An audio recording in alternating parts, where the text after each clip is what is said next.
And we're back for another one. Good evening. Welcome, Underground World News Live. And a happy Thanksgiving to everyone out there. I know a lot of people may be traveling or on the road right now, but much love to everybody out there. Good to see everybody out in the chat. Let me get all right, there you go. Walk with God, he fits. MC Dirty in the house. Spiro, Gabe, Hoodie, he fits, everybody. Thank you for the feedback. Good to see everybody. Raymond with us. Gio. Starting off with a picture from you tonight. Here, sunset shot from down in San Diego. If you guys got anything you need to get to me, it's dabu7@yahoo.com. It's the email, or you can tag me in the chat at dabu77. And I will respond as best as I can. But yeah, I hope you guys have had a good time with family or friends, or just had a good time period, I guess. Enjoyed past couple days. Try to make the most of it with family. Only get a couple times, 2-3 times a year to really see a lot of family, so that's the more special part about it to me. Get to spend time with all of them. Hey, much love. Good to see you, D. White. And I've been there, Jenna. We've been there before as well. I'm going to start off tonight with a little bit of information surrounding the holiday travel. This is the busiest time of year. And they say that this year, holiday travel sets a record. You can see in 2024, by car, people traveling is 71.7 million people on the road out there. Yeah, that's a lot. And then you've got a lot by plane, and then by other means that are listed there. But a lot of people on the roads. So just be safe out there if you're driving. DCB checking in, man, with a huge super chat, man. I can't thank you enough. Thank you to the fullest. Much love. God bless. The next one here, also dealing with Thanksgiving. It's nice to know exactly what you're spending out there every year.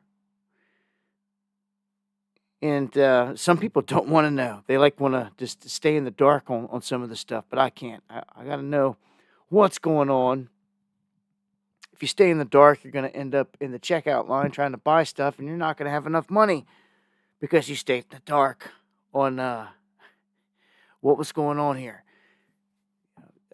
So across the board here, an increase this year of 20% in terms of Thanksgiving dinners. So, yeah, any of those cigarettes. Unique name.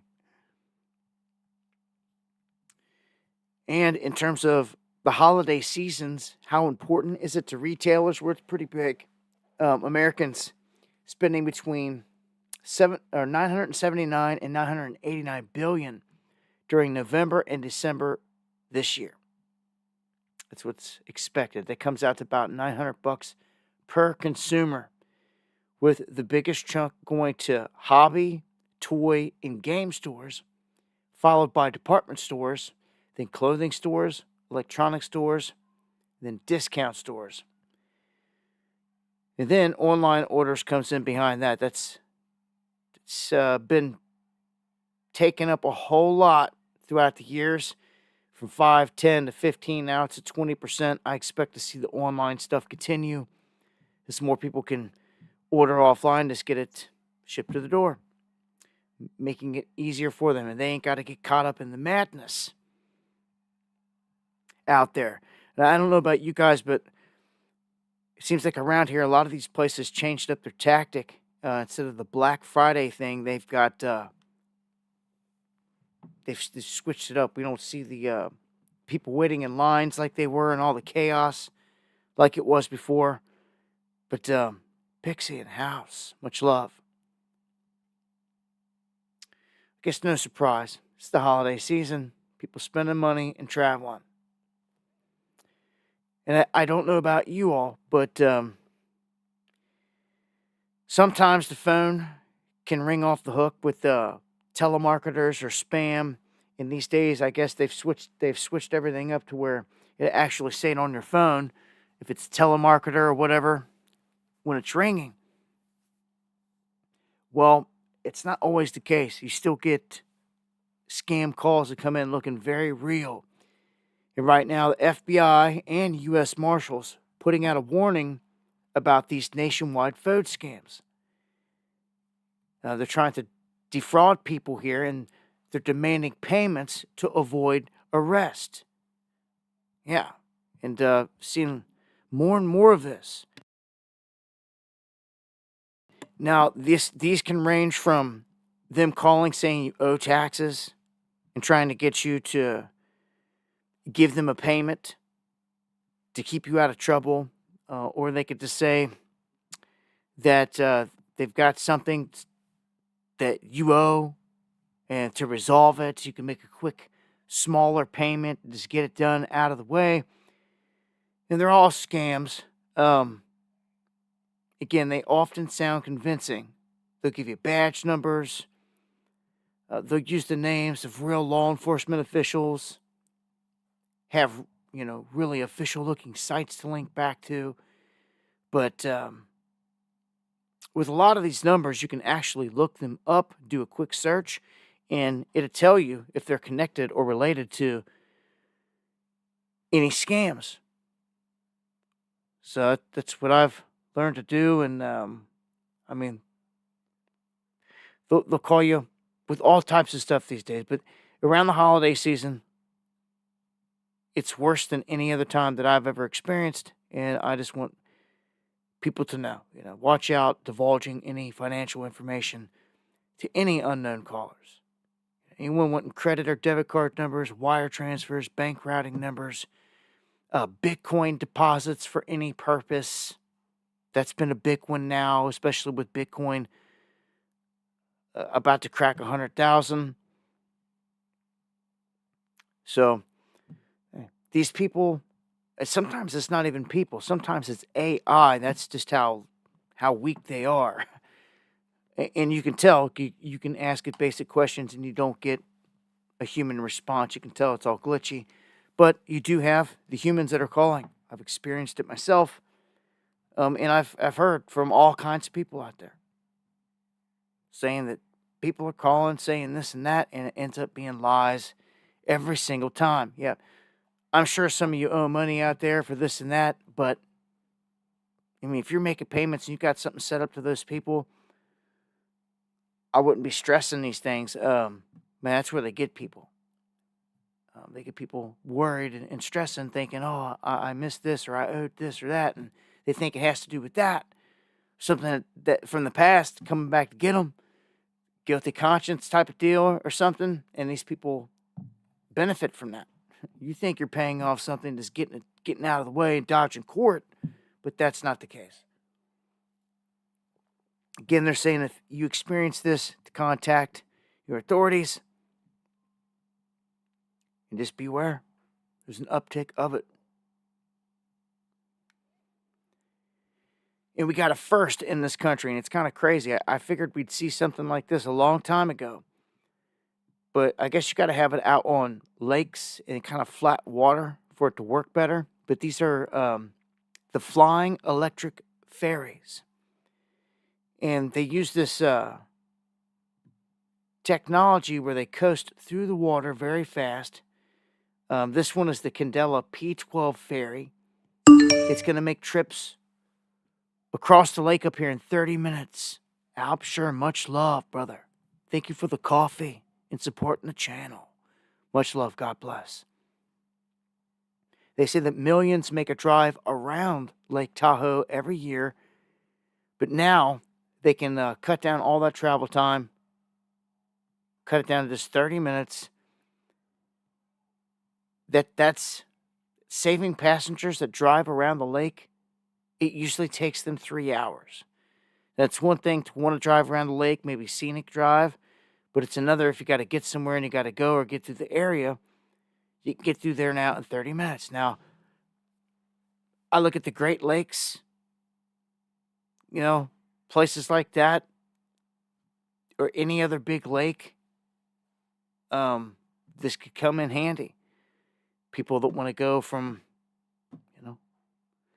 one spot to another across the Great Lake, they can get there faster. So I see these expanding. They've got them in other countries, and I've seen the solo versions. Actually, I saw Mark Zuckerberg out in the ocean on one.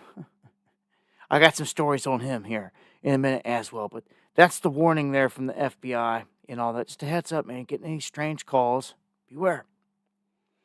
All right, we got a death here to report that's kind of suspicious. All the talk is that this person that just died is connected to the Rothschild family. And some of these stories say alleged. But neighbors and everyone else say that no, this guy definitely is. Oh, Jenna, man, gifting the member subscriptions, man. Huge. Much love. Alex, welcome to the underground. Anyone else that picks one up there, welcome to the underground.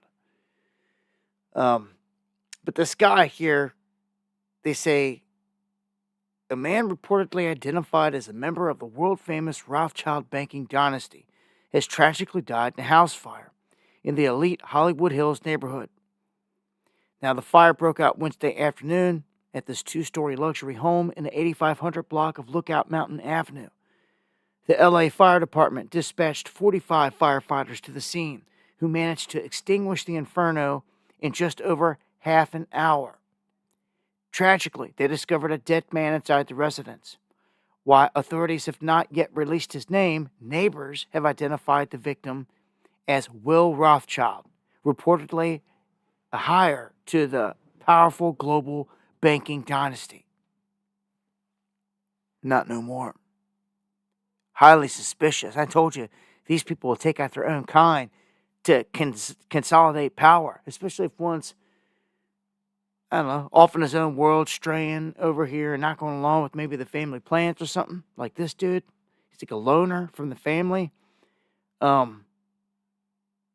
Even though they haven't officially put out any of this information, this is what all the neighbors are saying. It said that he kind of lived like a pack rat, so to speak. Even the authorities said this as well, that it helped fuel the fire that killed him. And that even though he lived in a really rich type of area, the place that he lived was really ran down for having all this money. He had nice clothes and all that, but he didn't do much upkeep on the place.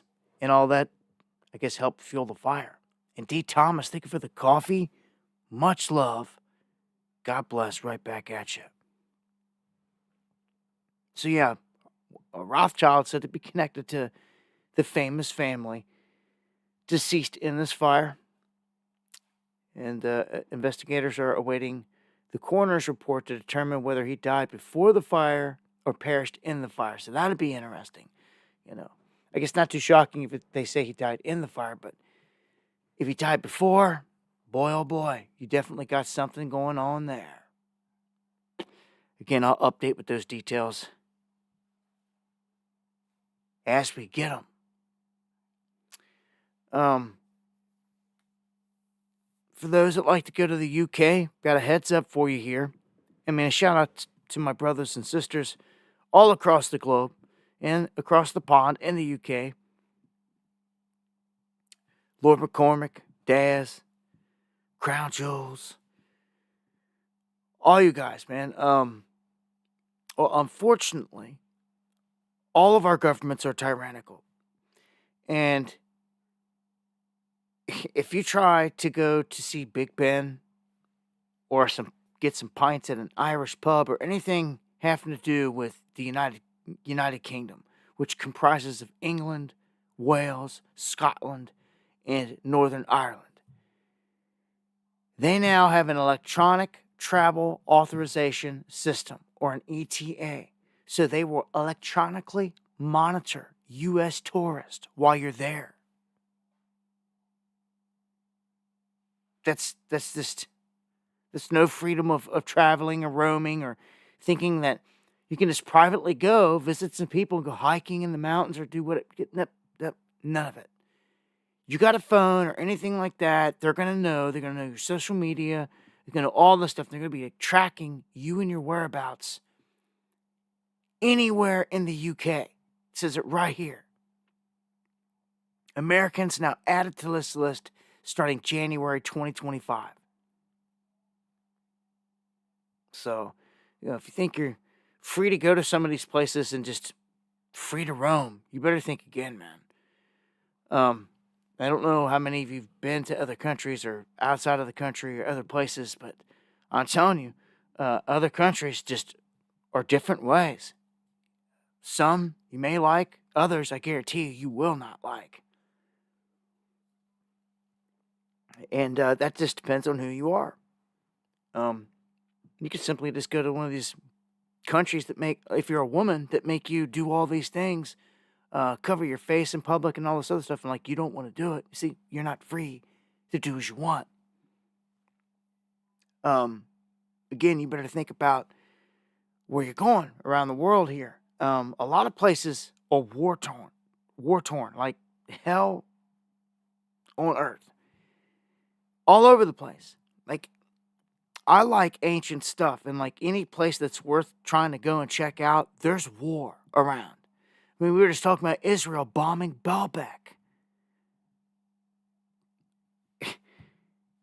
It's just, you can't go nowhere. You can't even slide over the border down into Mexico to go down and see the ancient stuff there. The pyramids and all the vast jungles full of stuff no one's even explored yet. Because why? Cartels and murder and war. It's ridiculous, man. We could do nothing. It pisses me off. Anyhow, you try to go over here. This is what it's going to be. An ETA costs you 10 British pounds. It's about $13.10 US bucks. And they will permit multiple trips to the UK for stays up to 6 months at a time, over 2 years, or until the holder's passport expires, whichever is sooner. So that's the cost associated with it. The approval will be electronically linked to the passport, basically digitizing the borders in immigration. Yep, the application for this new process starts November 27th.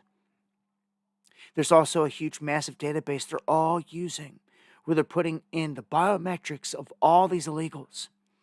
And you can bet once they get it packed with all of them, and all these criminals and rapists and murderers, they're going to turn to us and be like, well, you guys got to get it too.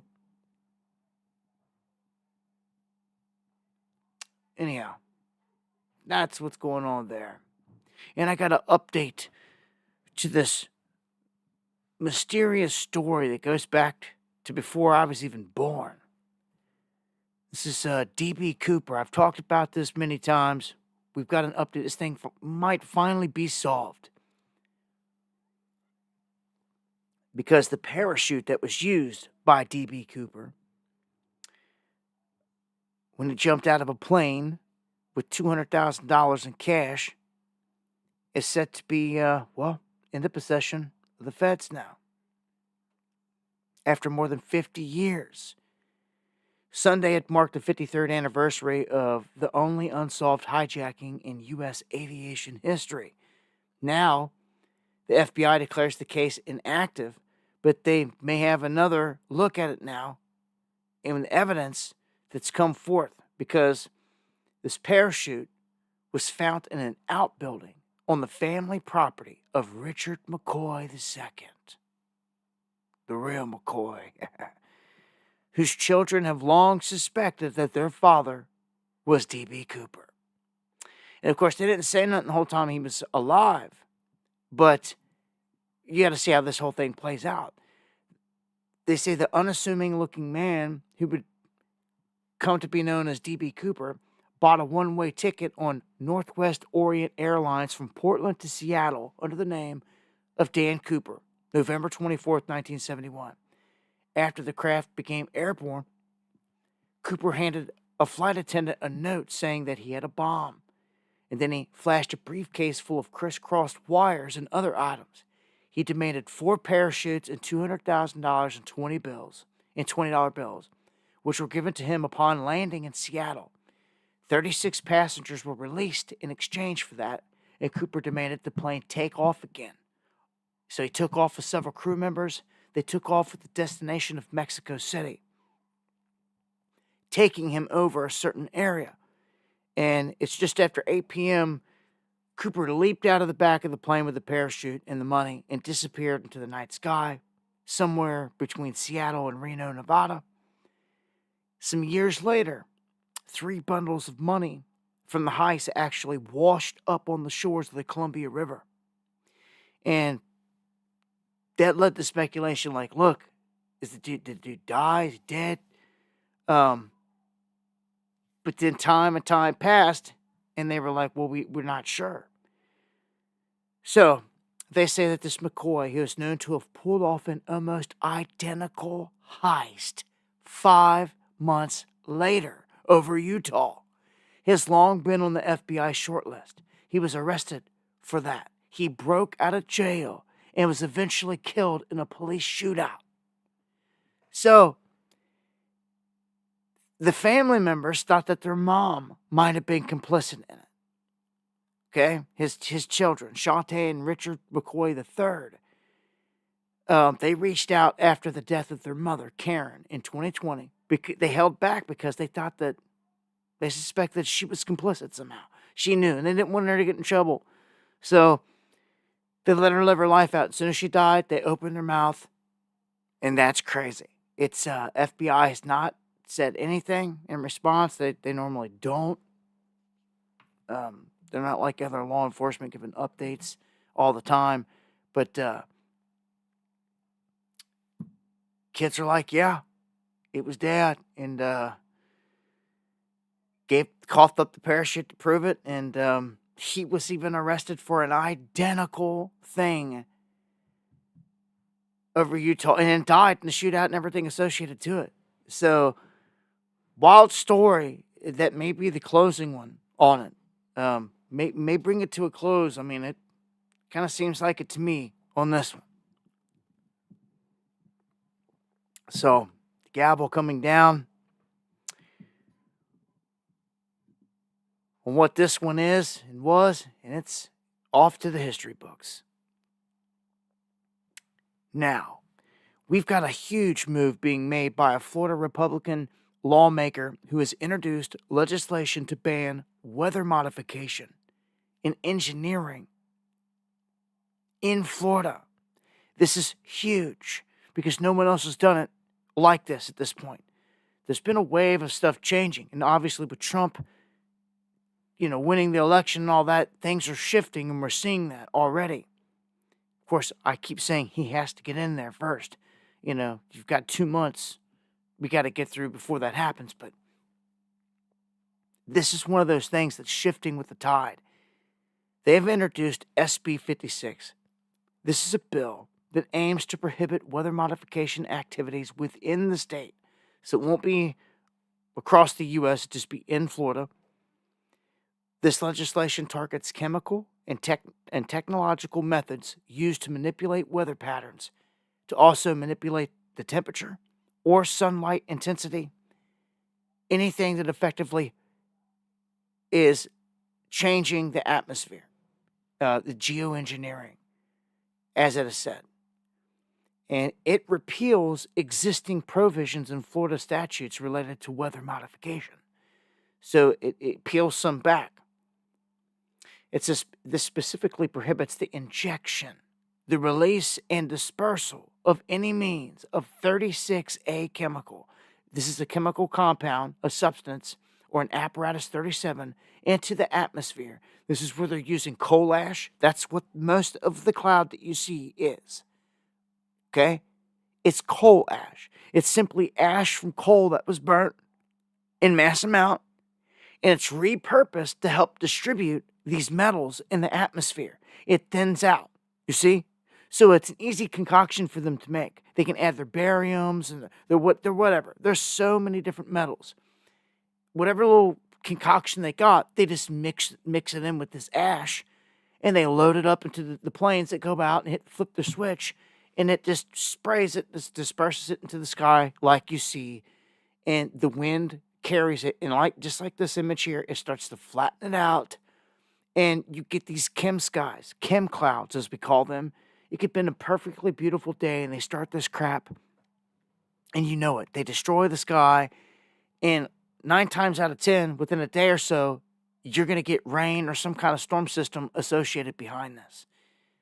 Sometimes severe. Cloud seeding. He's been around since Vietnam. It's not a conspiracy. It's not any of that. It's truly a real thing, and it's a weapon. Just like steering any of it is a weapon. I don't care what they're doing, what technology, what means, their manipulation of the weather is never for the better. Never, ever. It's always to cause destruction. That is a weapon. When have they ever popped up and been like, oh, I just noticed, look, this whole sign in the sky looks like a Masonic symbol as well. Watch the signs. But hopefully this passes and they stop this because, the domino effect. Just like the whole thing started with fluoride. And then eventually it's out of most of the water supply being removed. So same thing here. They should make it to where this stops. Where you got clear skies. And I got to say that throughout the past few months, at least good past month or so, we've had a lot of clear blue sky. Which I was happy for, grateful for. But I tell you what came with that. I noticed no rain. I went through a drought for almost 2 months. It was insane. Before we saw any rain. And still aren't getting really heavy amounts. But we just had a decent rain, I guess. But I don't know. Gonna keep it pushing. And I'm gonna go on to this next one, and I'm going to show how the whole climate narrative is garbage again. Greenland, perfect example. Greenland is a massive, huge continental piece of land that is a mystery, that no one goes to or explores. A vast majority of it is under ice. And I'm telling you, I think that, dude, like, a whole civilization could be there. Like, they lie to us and keep stuff from us so much. I mean, like, nobody's even looking or suspecting anything there. But I'm telling you, what they have done is they've looked through all the ice with their technology that can see through it. And they've discovered that there's impact craters, massive ones, that are in Greenland. And they believe that this is tied into events going back between 12 and 13,000 years ago, which is interesting because that's the exact same time frame of the Younger Dryas. And like, what initiated the Younger Dryas? It's highly been speculated impact, from space, rocks coming in, kind of sparked this. If you look across the United States, there's big, I wish I had images here, there's big circular formations across the U.S. and Canada. They're just huge circles. They look like rocks hit or something, but it wasn't a rock. Huge circular spots. And there should have been, they're like indentations where something impacted. But there's no rocks there. There's no rock. So they're like, the only thing that could have done that, these huge, massive spots, impacts, is ice. It's the only thing that could have done it. And then it melted away after the impact, and it left the shape that you see, and there's no rock or nothing there. It was ice. And then everything gets washed away by a deluge. So everything is falling into place. That there was a huge event around the Younger Dryas time frame. And the impacts are now proving it. All these things are adding up and aligning to where a monumental event took place.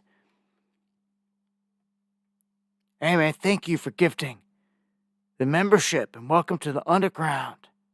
Rob, much love. Yeah, but the whole climate thing, as you can see here in Greenland, the temperatures fall for 20 years. For 20 years. So they keep saying all this crap, but when you look at the facts, there was a chart that I seen about the CO2 in the atmosphere of this planet. It's not on this one. Where we sit in history, like, dude, we're nowhere near where these levels have been in the past for a majority of the planet. So it's so much lie and manipulation. It's crazy. All right, here's a crazy one. When people got so much money out there, they just basically just eat it. That's how I see this one. This is Justin's son, a billionaire, one of the richest people on the planet. He was the original owner or guy that controlled DLive, which is the other platform we were using big time when the scam came and they started clamping down on all these other platforms. We jumped over to DLive and utilized that platform for freedom of speech, to be able to freely talk about the jabs and everything else without having to deal with any repercussions. It served as a good jump off, I tell you that, for an emergency.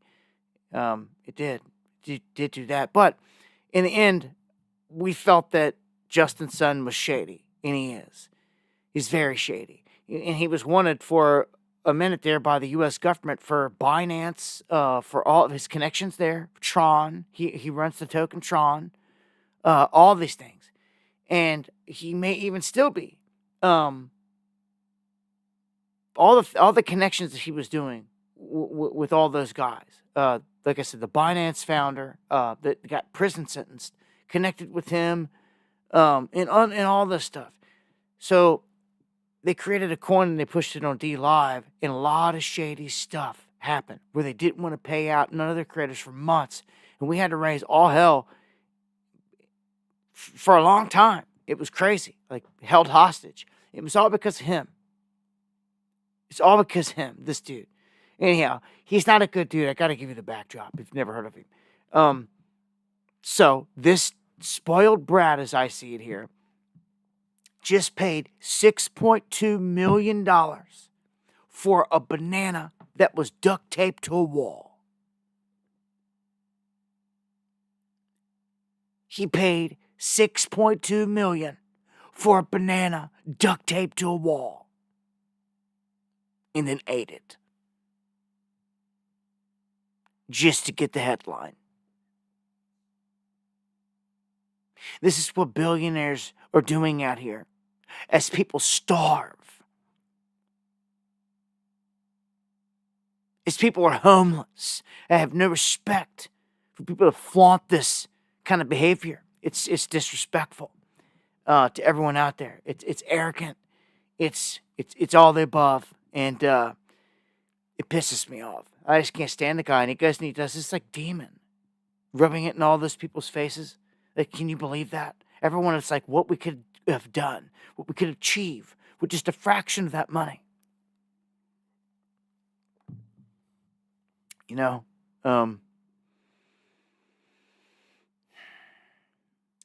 oftentimes they say that when guys are out here spending this much money on a picture or on art pieces online, you know what that means, right? It's trafficking, and they're buying people. No one buys. Think about it. No one buys a stupid painting and spends that much money all the time. And when you see them listed all over the place on these sites, it's crazy. It's what they've been doing, no doubt. And now I think about it, it really makes me think about this, what he really just bought in front of the whole world. Do you see what I'm saying? Because that's the real deal. It's how it works. These are how the transactions are covered. Something this stupid. Do you see? Like, who would do this? When you realize that he just bought like 24 slaves. All children that have been kidnapped and... dude. Changes the whole game. But when you realize they do this, it's even crazier. It's even crazier. Man, these people, man, I'm telling you, where's the righteous ones? You'll tell them by their fruits. Oddly enough. So, let's jump into some financial stuff here real quick. I just want to put some facts out there because I've warned you from Jump Street on this, my feelings, my take on where this is all going. I told you, my vision was Trump gets it, and they dump everything on him during his tenure. Huge event coming. And he may not be helping it anymore at all. This tariff thing could backfire. It worked back in the 1800s because our currency was hugely strong. Had a lot of strength. We had military might, all kinds of stuff. It was a different world. Now, our money's not worth anything. And we don't have hardly any military might. It's been decimated. We're like a laughingstock at this point under Biden.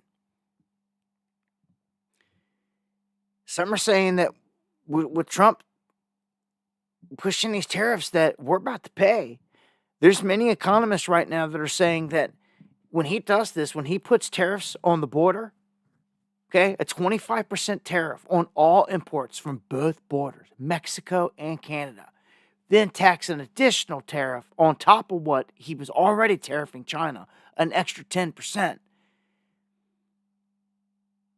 This is going to cost people through the nose, is what they're saying. It's going to cost everybody more money. No, there's no other way about it. It's going to cost more because these companies are going to pass it on to the consumer. There's no way they're going to eat it. And if the company's got to eat it, guess what? They're going to go bankrupt and they're going to disappear. And who knows at what kind of rate? If they start going bankrupt under Trump in this atmosphere, dude, it's over. There ain't nothing coming to save the day. That's just what they wanted.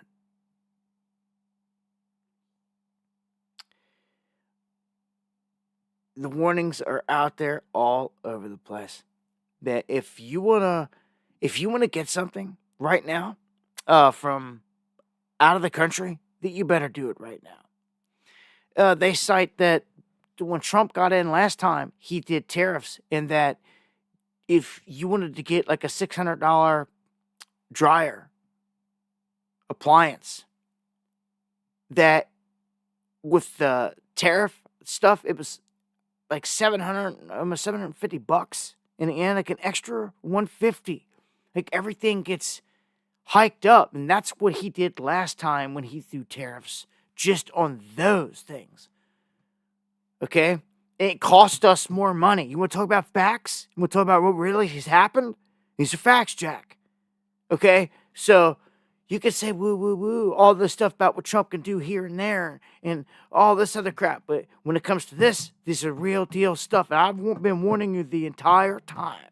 Not to mention, Elon and Trump both have given a warning themselves that this thing's a ticking time bomb. That he's inheriting a disaster. devastation. And Elon pulling $2 trillion with Doge out of wherever they're going to pull it is going to affect some stuff big time too. So looky here. Before the tariffs take effect, you might want to look at a couple things that are about to go through the roof.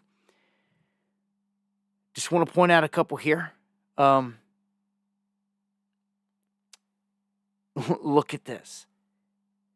I just told you 25% across the board tariffs from Mexico and Canada, and a 10% tariff on Chinese imports through those places.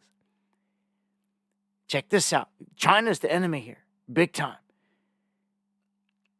He has pledged to levy a 60% tariff on all goods imported from China. 60% tariff, okay? And a 10 to 20% tariff on goods coming from all other nations. What happens when the whole world says, kick rocks? It says here, such tariffs have the potential to significantly increase the prices that consumers pay on nearly everything that isn't made in the USA, which is like all types of stuff. I've told you, our manufacturing is flat. It's wasted. We're taking in. You need to have a 50-50 kind of relationship with imports and exports. You definitely don't want to be someone that's dependent on taking in everything from the rest of the world and having nothing to give.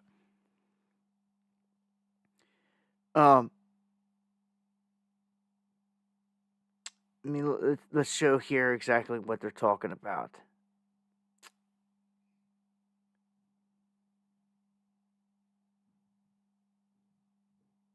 They name 5 particular. Okay, major household appliances. A 10% tariff on all imports and an additional 60% tariff on imports from China. Oh, this is going to boost almost all household appliances by like 20%. Easy. Yep. Yeah. You can see right here. The basic refrigerator would go from around $650 right now to $776. See? And here's the whole thing about a washer and dryer in 2017. He did it then. Right there, 20%. See, and it cost us then. I guess people forgot, got short memories, ignore it, want to stick their head in the ground, turn a cheek the other way. I don't know. But some of these people that voted for this, they got a rude awakening coming if they're not paying attention. Okay? There's a flip side to every coin, man. So laptops and tablets. If you're looking to buy one of these, you might want to get one because they're saying that a lot of the components come from out of China. And you're going to pay $357 more for laptops and $201 for tablets. On average. Okay, this is where this is going. Over $357 more. Just boom, right at the gate as soon as this happens. For any laptop. I'm telling you, man. This is... they're saying here that this can be very counterproductive and it's only going to lead to harm. And it's going to harm U.S. businesses and consumers. This is what Gary Shapiro is saying right now. You see, there's very little in the consumer electronics space that is not imported. Very little. Almost everything in the electronic space, I've told you this, I've told you this, I've told you this, I've told you this, I've told you this. I told you this when I said the shipping lanes could get jammed. When Houthis are sinking ships over there. When the Chinese control the cranes at the ports. When whatever happens. Strikes at the docks. War in the South China Sea. Whatever it is, it was going to result in this. A bottleneck of goods coming into our country. But lo and behold, none of it had to really happen. All Trump had to do is just launch tariffs, and it was a guarantee. And that's what he's about to do. And all this is about to happen. All this is about to happen. This is a world we're about to walk into. So if you want to purchase some of these items, or you're looking forward to any of this, you seriously better be thinking about it right now.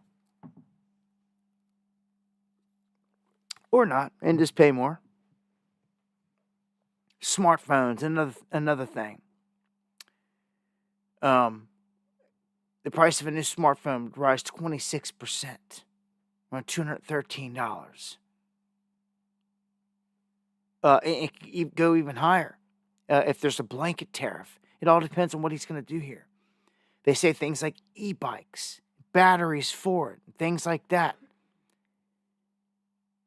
Sold in the U.S., they're mainly coming from China. And just anything that you think, I mean, any electronic you can think of, any and all of it has parts coming from China. So there's 5 to consider. Yeah. All right, go switch up the gears and go on to this one out of Chernobyl. It's pretty crazy. Everyone's talking nukes and World War III, and well, for decades, there have been animals running around Chernobyl's nuclear power plant that had a meltdown. Huge disaster. And they're saying the dogs there are becoming like super dogs. The feral dogs living near the power plant, compared to other dogs, have like remarkable differences.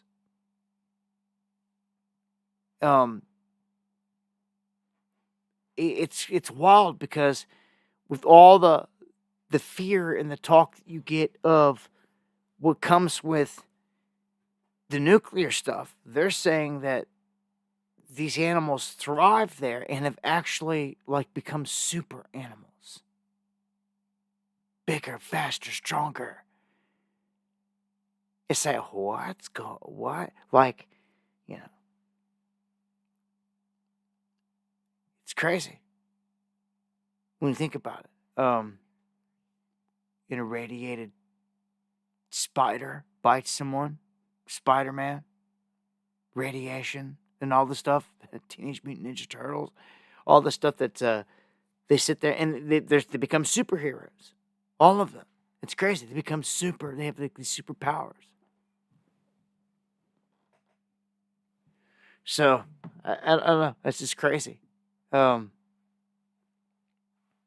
would not be surprised one day if Godzilla really comes popping out of the ocean there by Japan after a decade or more of Fukushima oozing into the waters. All right, we got a special agent that's been arrested on 2 counts of second-degree rape and sexual abuse in Maryland. So, I mean, when you've got people with a badge doing these things, it's bad. This guy was luring women to photo shoots, trying to promise them modeling jobs and special gigs and all this. Well, then he was like pulling some P. Diddy stuff, some pink cocaine, putting them out, and then raping them.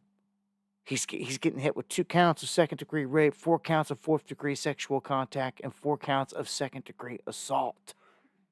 This Eduardo Valdivia, FBI special agent. Just sickening. Imagine these dudes running around, got a badge to go mess with people at the door, and do all these things. They're demons. They're getting away with it, but not no more. This guy's busted.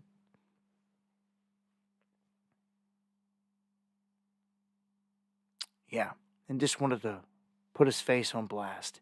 Here's a crazy one. We got a mayor of a tiny South Carolina town killed in a car crash while he's being chased or pursued by county law enforcement. So the mayor is running from county law enforcement just days after his entire police force quits. This is suspicious as all get.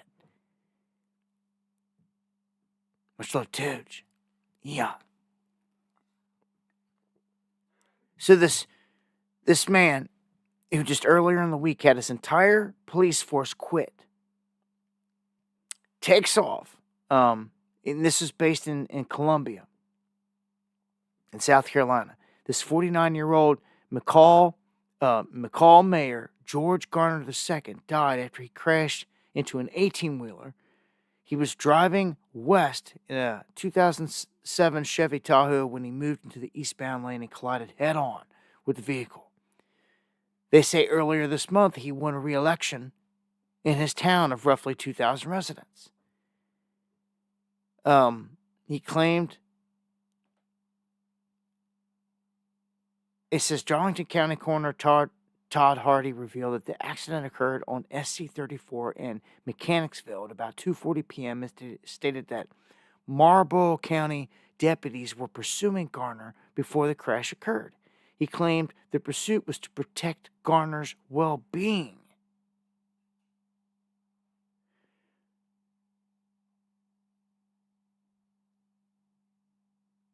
They said the pursuit was not related to any laws being broken. That the pursuit was in place in an effort to protect him. And he ends up dead. So this is a crazy one. It's just a crazy one. I don't know. At this point, this is where they're leaving it and not saying much more. If I get more details. Yeah, they chased him to protect him. Oh, yeah, we were shooting at him to protect him. That's what it sounds like. It seems like, might as well be. Yeah, we're chasing him in a high-speed chase to protect him. He didn't break no laws, didn't do nothing. We're doing it to try to save him. And he ends up dead. Like, it's just, the whole thing is just suspect. Here in corrupt America. Let's jump into some politics here at the top of the hour. And a much love to everybody out there joining, everybody hanging out. I want to thank everyone that shares the stream, anyone that supports the stream. All appreciated to the fullest. DC. Thank you, D. Thomas and Albie, for the coffees as well. Gonna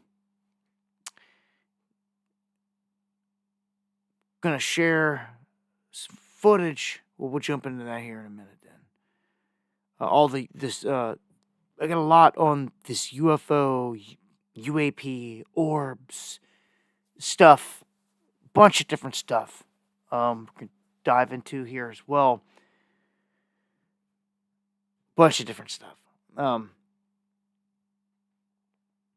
So in the politics here, Kamala Harris and her officials admitting that the polls had her losing the entire time. So that means the mainstream, all of them out there lying the whole time, saying that she was leading by 2 or 3%. It was all a lie. We knew it was. We knew it was manufactured. It was the crap, but it definitely was. She was losing the whole time. See, it all comes out in the wash. You get beat that bad. Get beat down. Get beat down. Man, she looks at here. Look at this. October, November. These shots. And what's crazy, she put out this video, and I swear she sounds like she may be a bit tipsy. She honestly does. I mean, we've seen a lot of crazy clips from her because she's a dingbat and all this other stuff. But boy, oh boy, she's on something. She's on some kind of drug. She's on something, but I'm going to play the clip here. I just have to remind you, don't you ever let anybody take your power from you. You have the same power that you did before November 5th. And you have the same purpose that you did. And you have the same ability to engage and inspire. So don't ever let anybody or any circumstance take your power from you. Anyhow, that's her. And I said before how they were saying, well, we may run her again the next election. She was the the highest pick. She has the highest percentage. The only person that was coming close currently behind her was Gavin Newsom. But just wait till I get to some stuff here in just a second. We seem to have some new contenders because it's obvious. It's no secret. The Republican side is saying it right now. J.D. Vance is their new baby. That is who is running to be president in 2028. If you don't know, I'm telling you right now, the cat's out of the bag. That is the plan. Everything, that's the whole reason they coupled him with Donald Trump. So he could catch all that buzz. So he could just get it all. And have the torch passed off to him so he could kind of carry the whole crowd. Like, where are all the Trumpers going to go? What are they going to do? I mean, you will not find someone to match Trump's status, his celebrity. There's no way. They know this. And you can't have him for 4 more years after this. You only get the 2 terms when Trump said it's done after this run. It's over. So there is a changing of the guard, passing of the torch. This is all going to J.D. Vance. And they even say it in these articles. And who's J.D. Vance going to be running against in 2028? Well, I mean, there you go. There you go. There it is. It's all laid out right there where this is all going. Okay, in the meantime, these are some of the things that they're talking about trying to do right now, when Trump gets in there. Elon Musk, as you know, and Vivek Ramaswamy, they have got this Department of Government Efficiency that's going to self-destruct after 2 years, which is crazy. It will cease to exist after that, where they're going to go in and they're going to do all the stuff that's supposed to be good. Let's hope that it is. I don't see what can hurt here with this move. He says that they're going to audit the IRS. That's right. They're going in and they're going to audit the IRS. In all these places. Did you know that there's like 450 plus different government agencies? There's like 2 made like every day or something stupid anymore. They're stopping that. And they're going through and they're auditing them. I mean, they just got a budget increase of $20 billion. So they're going to go in and they're going to see exactly what's going on. So let's see if that really happens. We'll see. I thought that this was pretty funny. It's not a video clip or anything, but it's speaking about how Bill Clinton is upset, and boy, he looks like walking death. He looks like he's barely hanging on. Well, he confesses in this brand new book that he couldn't sleep for 2 years after the last election, or 2016 election, when they lost, when his wife Hillary basically lost to Trump.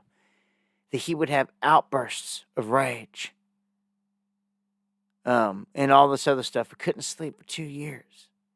That ticked off, that pissed off, basically, that his wife didn't get in there. And they didn't get power again. But, not like Mr. Monica Lewinsky here deserved it or deserved anything. Mr. Epstein Island and all that. Can't wait till all those details come out. You can guarantee that when you wonder why he's pissed off. I mean, if Trump comes through, remember he said JFK is going to be released last time, and he didn't really do it fully.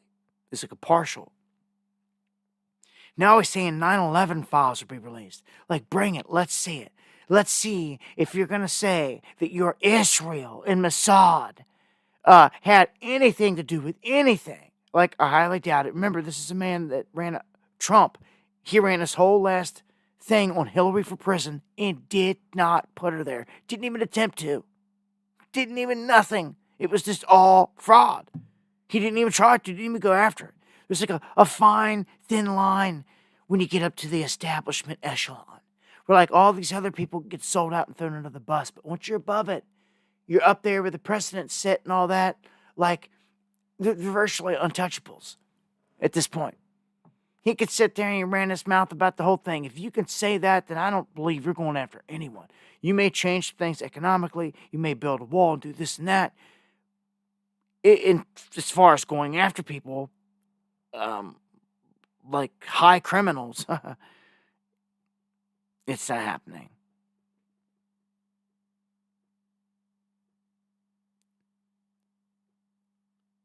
Oh, and thank you for the super chat comment. A very good one. Asking about if I've heard about. Let me see if I can get it pulled up here. Dang it. Have you heard of the blood vampirism? A healthy blood to increase the. Well, yeah. Yeah, and any news on adrenochrome? Well, I think that this all ties into that. Well timed there with that comment, and thank you. What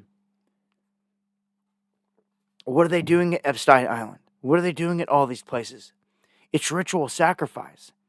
It's not just sexual orgies. That is the lower end of the spectrum here. Like,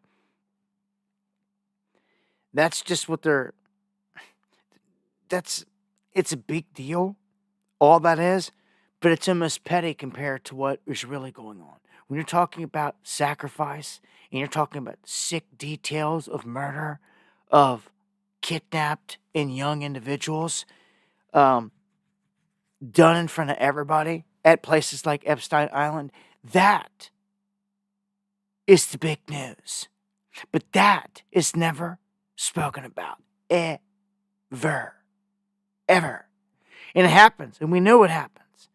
Big time. Massively. It's what they do. It's what they do. But not a word of it ever said. They'll keep hanging all these dudes. They got blackmailed on sexual video clips. And they'll keep it there. We'll see. Thus far, that's all that's coming out of Diddy. But you can hang on Diddy all types of stuff. You can hang all types of deaths. Down to Kim Porter, to Black Rob, Craig Mack, Biggie Smalls, Tupac Shakur. I mean, come on. But are they mentioning any of that? Some on, not the main court. Outside people and pundits and this and that and family members, but not the main court. It's crazy. We'll see what some of these goons get away with. And I keep an eye on everything going down with Diddy. Because literally, dude could end up Epstein quick to keep him quiet. That guy, he's got blackmail for days. But so did Epstein. Everyone's thinking, oh, Diddy had this and that. Well, man, you must have just missed out on realizing how big Epstein was. And the whole blackmail there. The players that he has. And yeah, some of them are intertwined. Some of the people that I'm sure some guys are like double dip done. Because they're on tapes at Diddy's parties and Epstein Island. Talking about having them by the kahunas. And you know who's running it all? The Mossad. Do you understand that? The Mossad. Who paid for Epstein to do everything that he did? The Mossad. Who trained him? Who paid for all them tapes? Who's got all the videotapes? The Mossad. Who paid for every single thing that P. Diddy ever did? The Mossad. Right down through his handlers, Clive Davis. Lucian, the CEO of the record label and everything. I mean, come on. It's a big club, and you mean it. And that's how the club operates. It's high, satanic, evil stuff, man. Okay. So, guess who's back? Hillary Clinton. Can you believe it? Some of these people, man. This is why when they bury some of these demons and vampires, they put like stones on their heads and locks on their toes. And all these other things, make sure the body doesn't resurrect and come back. to create hell again. Look, there it is. See? So Hillary Clinton is rumored to be pushing for the presidency of 2028. And you look who again, who is she running against? Right there. Just see it. Just see it now. See the future.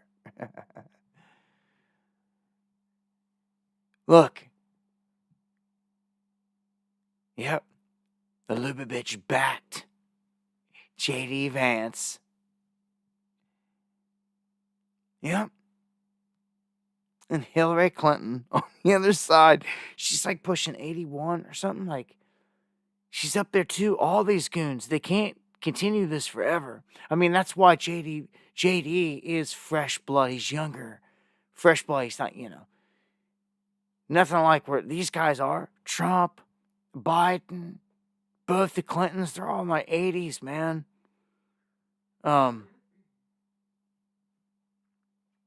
This is a big move, I'm telling you, with JD. This whole thing was orchestrated to usher him in. But guess what? Look at old horse teeth there. Like, I don't even know what to say about this girl. AOC, man. One of these dudes finds her in a bar, turns her out, and then turns her loose in D.C. Little demon whore that literally we seen them priming her the whole time. You had to ask the question, like, why her? Why they let her do this, that? No, well, here you go. Socialist star AOC could make a run for president in 2028 along with other radical leftists. So you can almost guarantee the next time around there's going to be fresh faces being tossed up there. And they keep saying that, the Dems need their all-star. They need someone with star power and all this and that. And they act like she has something, to bring to the table or something. I'm like, no, she has nothing. I mean, looky here. What's the next one say? This one says that she's been busted. She's been taking lobbyist cash after she's been on camera saying that you shouldn't do this. That this is wrong, bad, shame on you, we should protest you, blah, blah, blah. Nope, she's doing it. She's taking the lobbyist cash, and she has been for some time. Just like they all are. Yeah, so she's been getting paid off. That's what's wrong with this. Like, all these lobbyists is paying people off, and most of it comes from places like Israel and things of that nature. I thought this was funny. We'll play this clip. This is at an NFL game. LeBron James, ain't no party like a Diddy party. He's sitting up in the stands here, and he's getting heckled. And, like, this lady, like, don't even know what to say or do. And, like, these other dudes around are like, what the? I wonder what the conversations are like for, like, with these guys. They're like, damn, LeBron, like, you scared? What's going down with Diddy? He's got to be. He's got to be nervous. And when people are heckling you out in public, I could see him just not even going out in public anymore like this until it blows over. But I don't think it's gonna blow over for him, man. I think someone like LeBron James is gonna find himself maybe in a court of law over this whole thing with Diddy. Everybody that's on camera that's done something stupid, that's put themselves at a Diddy party, they're gonna get questioned. Oh yeah. Ron! We know you was at them Diddy parties, nigga! We know you was there! We know you was at them Diddy parties!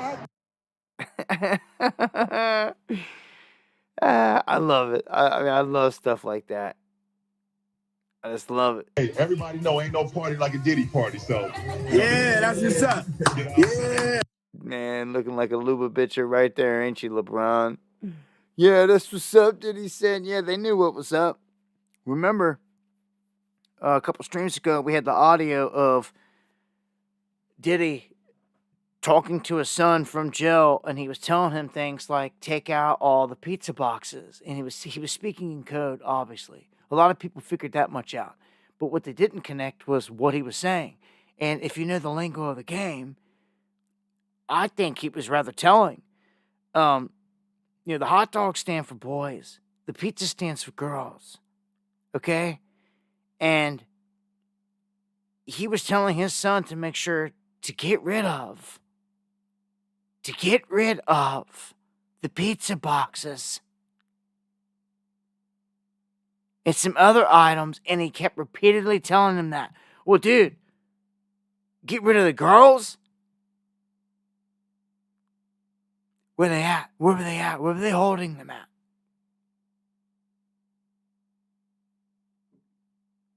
Oh, yeah. It's there. It's right there in the audio. He was telling his son, thought they were speaking in code, but it doesn't take a rocket scientist to decipher some of the stuff. When we already know, the lingo. Anyhow, LeBron, all these dudes, man, can't hide, man. It's so crazy how so many of these these left-leaning goons out here on the stage are running to Trump. You had Joe Scarborough and Mika do their thing over there, and watch people lose their crap about that. Some people are surprised to see other faces so much at Mar-a-Lago, like Stallone. But now you've got guys like Zuckerberg having these private meetings now. They're not saying what they discussed as of yet, but he's there. He too, checking in at Mar-a-Lago, having these meetings with Trump. He gave Trump praise, even though he said he didn't support him or vote for him. He said Trump was a badass for, how he took the assassination attempt and all this other stuff and Rose, and he gained a lot of respect for him in that sense. So, whether he was just trying to work his way in, it's a world stage, man. These guys are, in my book, Class A actors. Politics is where you go on the world stage from Hollywood. It's not the other way around. Don't you know? Don't you see it? Can't you tell?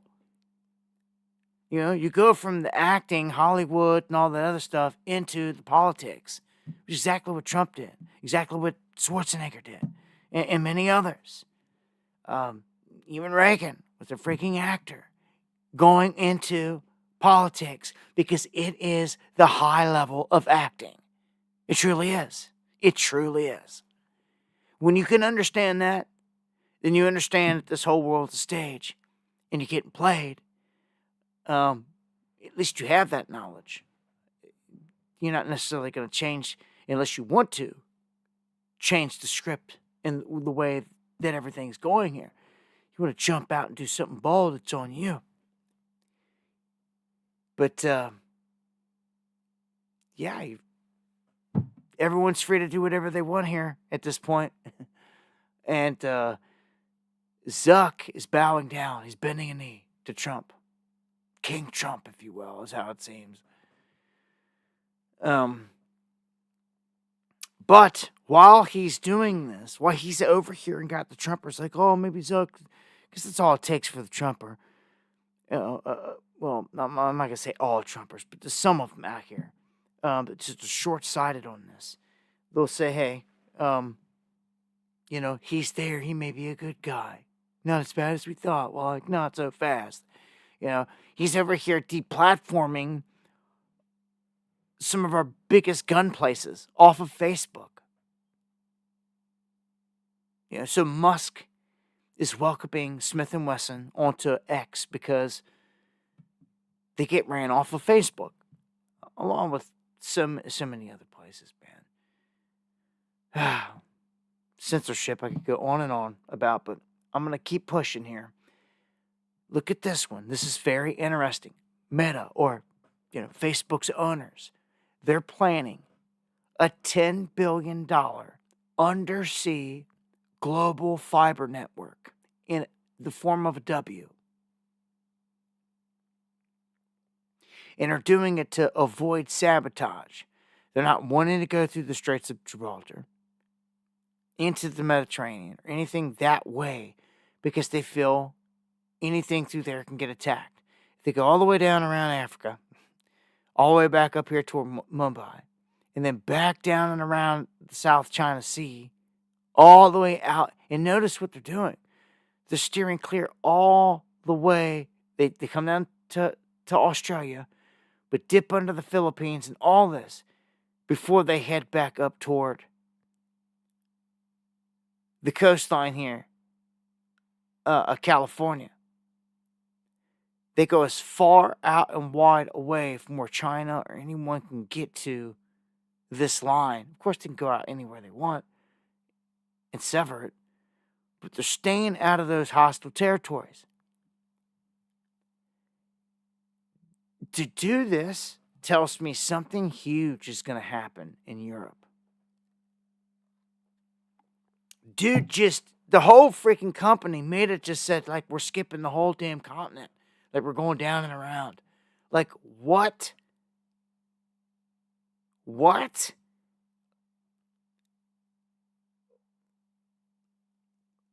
Something is weird about this. But that's what they're doing. All right. Trump, as soon as he gets in, they keep putting out these posts of, like, you know, top 5, top 10, or whatever things he's going to do, or exciting executive orders, as this one says. Well, they're different when they come out, but almost every one of them start off saying that tariffs are going to be the major thing. We've already discussed all that. I've also told you the ban on transgender individuals in the military was a huge one. But this is one here that we haven't discussed. This is reinstating Schedule F. Late in his final term in office here, President Trump executed an action that would return and consolidate bureaucratic power under a single executive, namely the president. Meaning, the intent was to return to the president or the executive branch a lot of power that basically has been put into the hands of bureaucrats, unelected bureaucrats, that wield more power than even the president a lot of times. And that's not how it's supposed to be. So he's going to set this into motion to where he gets that power back. It's kind of crazy. It's a superpower move, dude. And I'm telling you, with them taking a full sweep and him doing this, man, like they're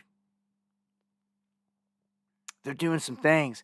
I told you how he wanted to increase the drilling, but Exxon is stepping up saying, not so fast. We don't think so. He keeps saying he's going to do this and do that, but they're acting like it's not going to go down like that. And he's going to drop these immigration executive orders. DACA. He's going to reinstate remain in Mexico, birthright citizenship.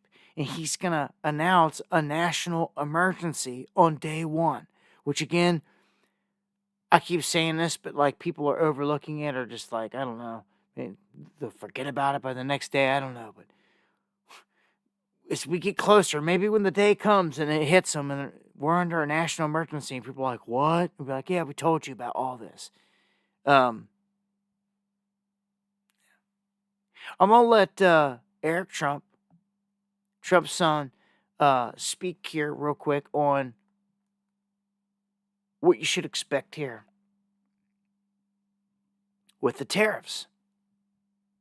Laura, I've talked about fentanyl every single day of the campaign trail. It's something that affects me great. I have 4 friends who have lost children based on fentanyl.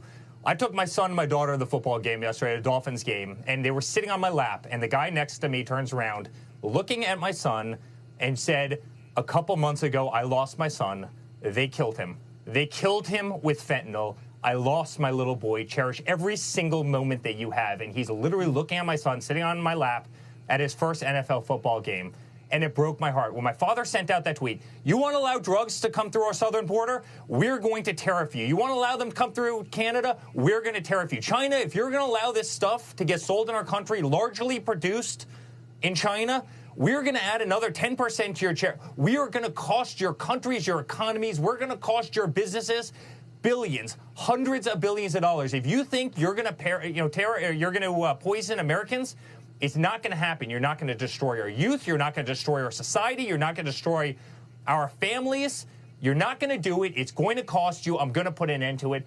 Laura, when my father sent that 20 minutes ago, I literally cheered out loud. There's nothing more twisted and perverse than what the cartels have done, what China has done. And you know what? Biden and Harris have literally been absent. They don't even talk about it. They haven't even talked about the fentanyl crisis that is killing so many people. Yeah, and you got that right. They don't even talk about it. See Gary in the house. Much love. 47 prepares for mass deportations. Yeah.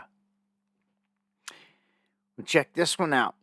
They're building a massive statue of Trump. Huge. This massive bronze statue of Trump. He's going to be in the pose of raising his hand where he was saying, fight, fight, fight.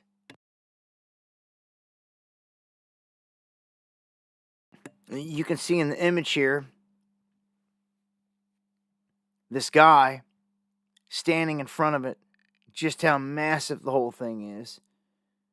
And the head here, Trump's head, is sitting over on the side, the bust, but it's made of bronze,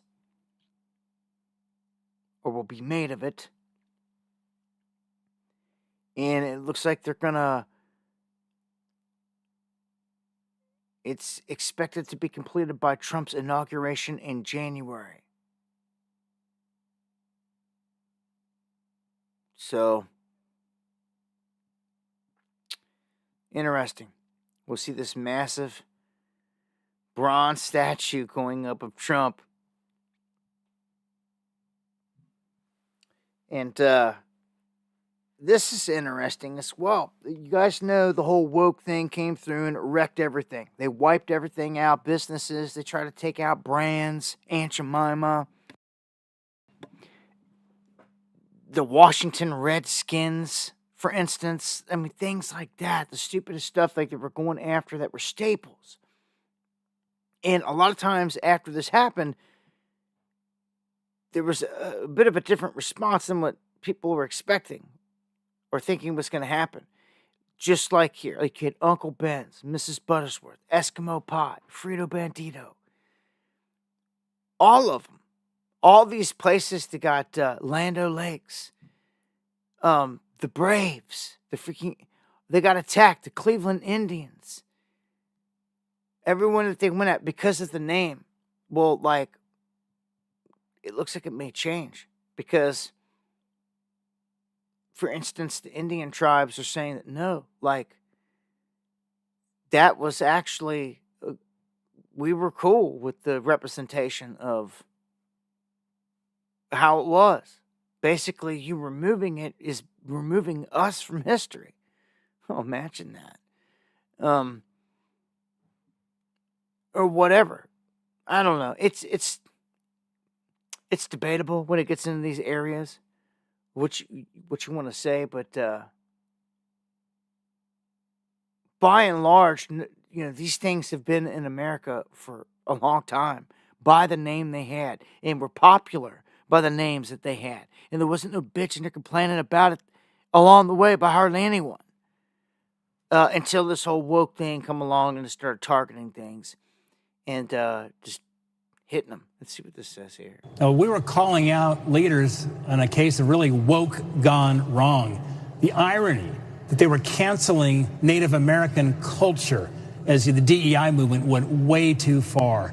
Look, this is honoring a Blackfeet chief who was born in Montana. He's highly esteemed. The Blackfeet tribe of Montana, their current chairman and the tribal council signed a letter in strong support to bring the logo back. It honors Indian country.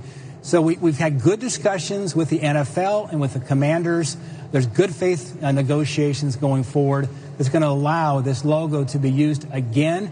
Perhaps revenues going to a foundation that could help Native Americans in sports and so forth. We're making good progress. And based on the good faith negotiations, I made a decision to support this bill yesterday in the committee.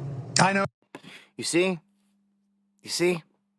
They seen it as, all right, man, people knew who and what we were. We were actually represented. And people cheered the name on and the emblem on and everything else. And they did not have a problem with it. It was the freaking establishment and this woke crap that had the problem with it. Just trying to erase everything. But yes, you can see here, everything's shifting back. And you may just get back the Washington Redskins under Trump. And this Commanders. When I hear Commanders, I'm like, what? Like, I don't even know what it doesn't even register. It's like Commanders is like some like arena football stuff. Like, I don't know. I don't even watch football anymore. Haven't in years, but I grew up watching football and playing football and doing all that stuff. But I never saw this disrespectful. Never heard anyone say anything else. Anytime Redskins is brought up, it was never a political or a racial anything ever brought up about it. Ever. Not once in my lifetime, never. So, yeah, I don't know. Jump into some of the war fronts now. Israel announces a ceasefire, as we predicted, as we said was going to happen. And they said that it's a gift to Trump. Not so fast, though. You've got Joe and Kamala trying to steal the credit anyway for the whole thing because it's still on their watch. They're trying to say, no, it took place on our watch, so we get the credit. But Israel basically saying out loud, it's a gift to Trump. You know? But it's all garbage. It's all garbage. Lebanon accusing Israel of already violating the ceasefire several times. They basically said, we're not taking our finger off the trigger. They can't. Because you basically told us peace, peace, peace, and then came sudden destruction. Huh, didn't that sound familiar? They're screaming peace, peace, peace, and then sudden destruction.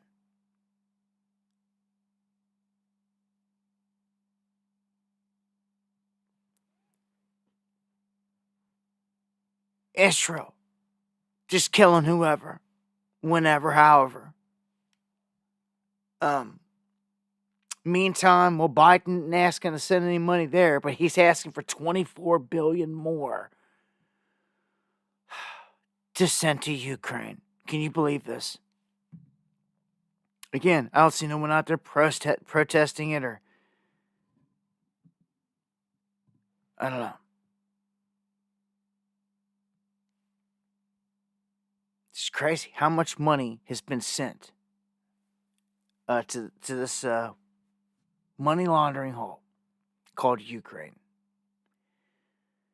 Look at this one. The outgoing Biden regime urging Ukraine to quickly lower the age of conscription and to drop it from 25 to 18. Yeah, I would have been surprised if it said 18 to 12 at this point with these fools. They don't care. They have destroyed an entire generation, like wiped them out of the history books. It's been disgusting to watch, to be honest with you. With this day and age technology, frontline, the drones being used live, like they're filming it and flying it right into the dude and blowing him apart. And having a drone behind it, filming it as well. And just seeing it all in like first person, front row seat. This death. Having drones sitting there watching right above a trench in broad daylight where two Ukraine dudes are like right here around one corner and there's a Russian dude coming around the left corner and just like at front, just face to face, boom, boom, like just all day, every day. It's disgusting. It is a meat grinder. And I told you these people have been fleeing for their lives to try to get out of Ukraine, to dodge this. But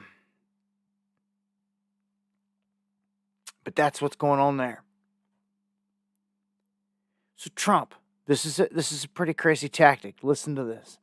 Trump says they're going to halt all weapon shipments to Ukraine if Ukraine refuses to enter peace talks. So he's already muscling him. He's already saying, look, Zelensky or any rest, if you don't want to do what I say, basically, you're done. Like, you're already not getting another dime. Period.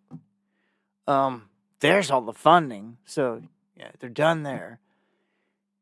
And you won't get a single bullet from here. It'll be all on whoever else, the West has to offer, the UK and whoever else is going to back this out of NATO. So, the NATO chief basically says, look, Ukraine's not in a strong position to negotiate with Putin at all. So if they're going to have to, be realistic. Well, Zelensky kind of, when you break this down, you can kind of see, well, because at face value, someone could say, oh, well, this may come to peace. Well, I don't think so. He says that he agrees for the first time ever to give up territory to Russia in order to end the war. Meaning the Donbass, all this other stuff. When you read into it, he's basically saying, look, they'll call a truce right now, and they'll worry about trying to get back the rest of the land through diplomatic means instead of through war. That wherever they're sitting right now, they're sitting, whatever, the Donetsk, Luhansk, whatever that Russia's controlling is now Russia's. And that they're basically going to, this whole area, past this line, it's all Russia's now. And they're just going to give it to them. All the way up here to Kharkiv. But everything west of that, Ukraine's trying to save, all the way up to Kiev. And all the way back to Moldova. So this whole huge chunk of land they're willing to give up. But there's a caveat and there's a catch. He says on one condition, we'll give it all to you. We'll end the war right now. We'll give it all to you. Just make us a member of NATO. So the one thing that they want to end the war is the one thing that Russia said would spark the war if Ukraine became a member of NATO.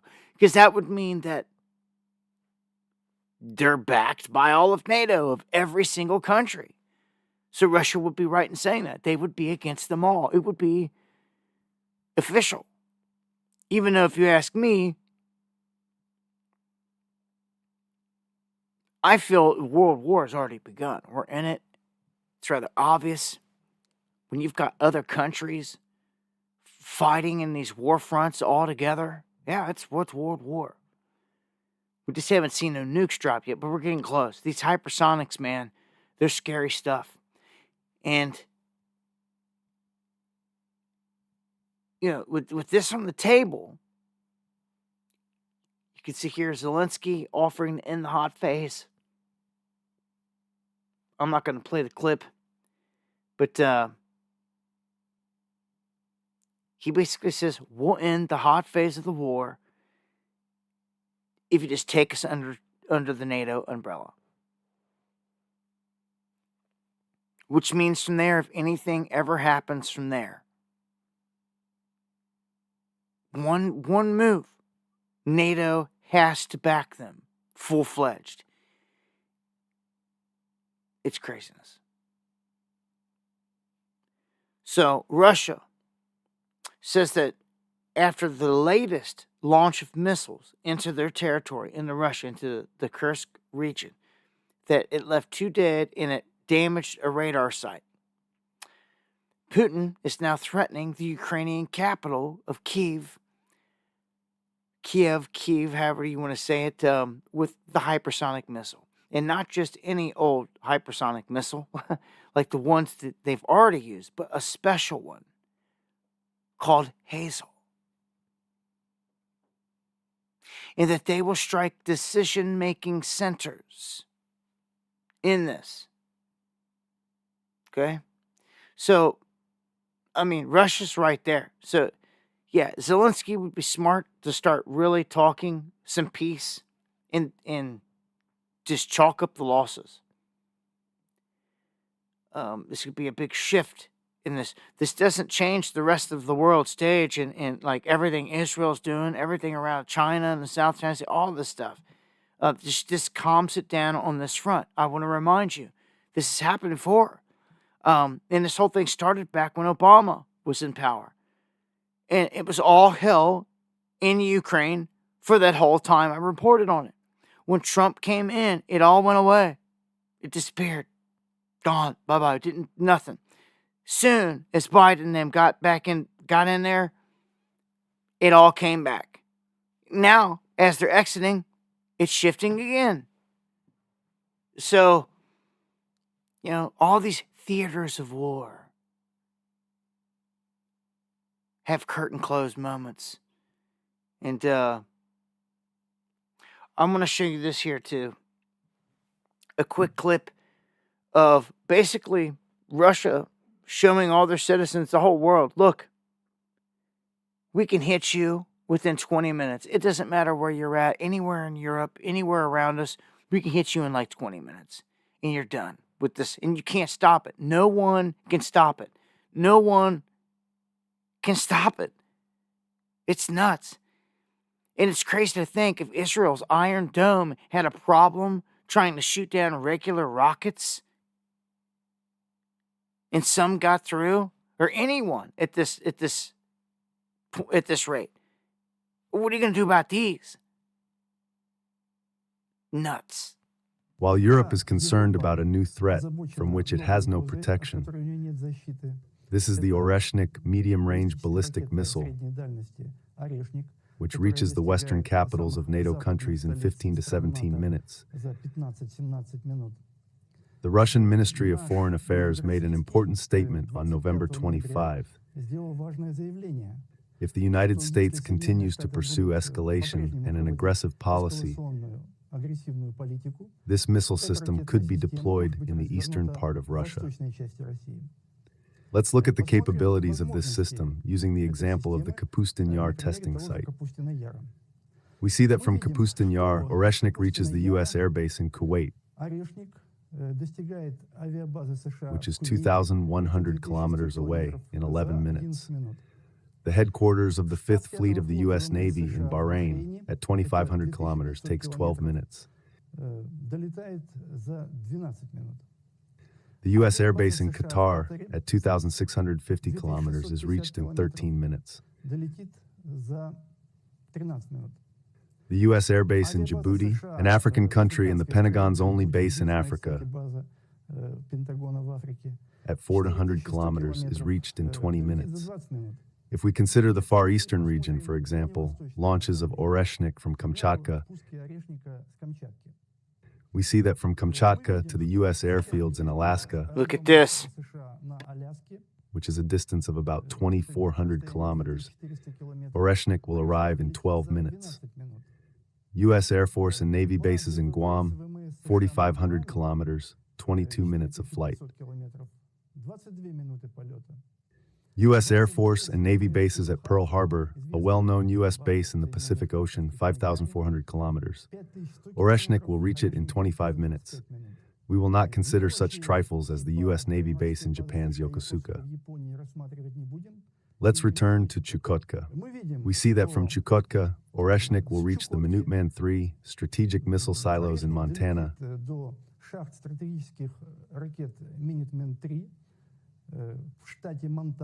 at a distance of 4,700 kilometers in 23 minutes. Similar Minuteman III silos in North Dakota could be hit in 24 minutes at a distance of 4,900 kilometers.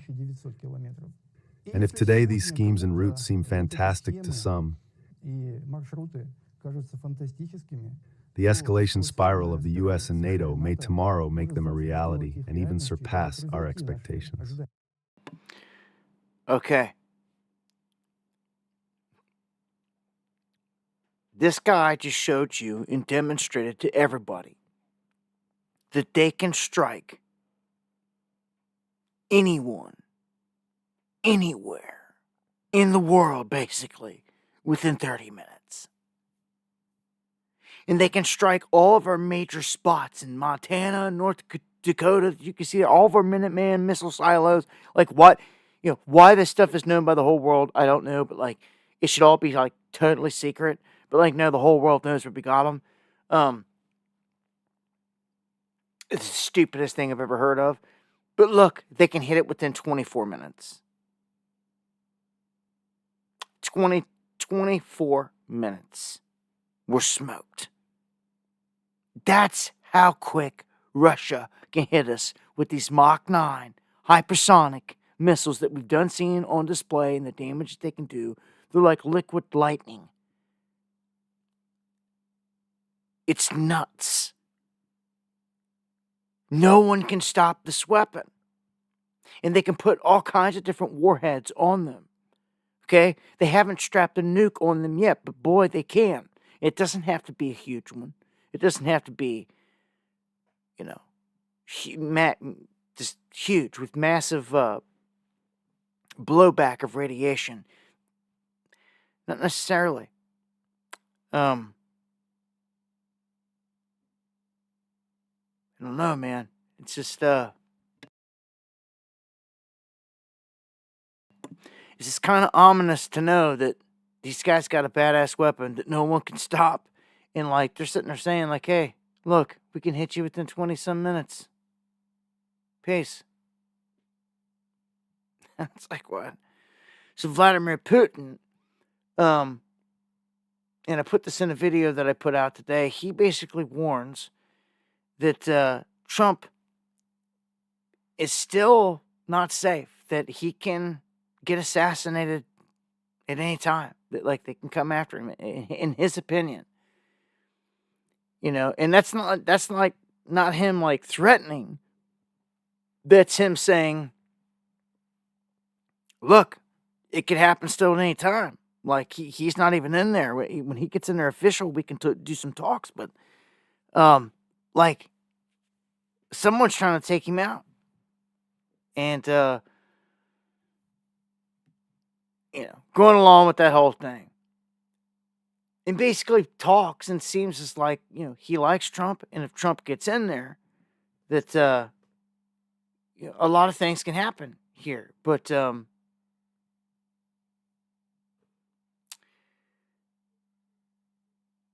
would you believe that this thing was almost completely over? This whole war was almost done. One man urged no and stopped it, like, big time. It was Boris Johnson of the UK. Old Bojo, right there. Yeah, Putin says it right here. He had this interview with Tucker Carlson. I think it's funny how Tucker, when he has interviews with people, he looks at them all like, Russia was going to negotiate this settlement with Ukraine. And the plans were very much underway to make it happen before Boris Johnson stopped it. Which is just nuts. It was that close. So it just shows the UK is tied into this hard. We support this. So I just want to make sure I'm not misunderstanding what you're saying. I don't think that I am. I think you're saying you want a negotiated settlement to what's happening in Ukraine.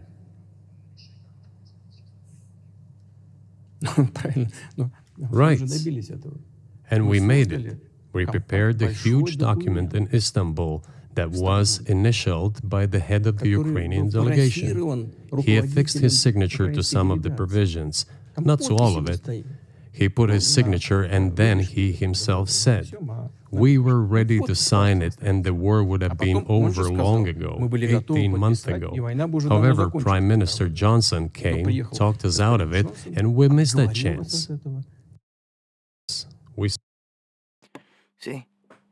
See? So Boris Johnson came. and screwed the whole thing up. So, looky here. Let's look at the UK. Now, what all of a sudden has been happening? Like, guys, I don't know if you guys have noticed, but there's been a lot of sightings in the skies of activity, which is why, I've got in the title here, UFOs over DC and UK nuclear station. I'm going to look and share with you video footage, and we'll talk about both those events, and I'm going to talk about other stuff, like right here. We have something going on where aircraft, call it a drone, call it a UFO, call it a UAP, they're coming into the airspace around many of our military installations. It's happening at an unprecedented rate in Virginia, here in the United States, where these objects that they want to call drones, and I don't even think that they're drones at this point,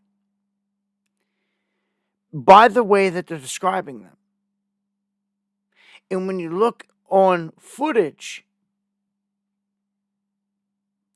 something's not right. First off, I'm a drone flyer and operator. And I know what it takes just to get something off the ground in this country and into the sky. I have had my own aircraft taken out of the sky by this government.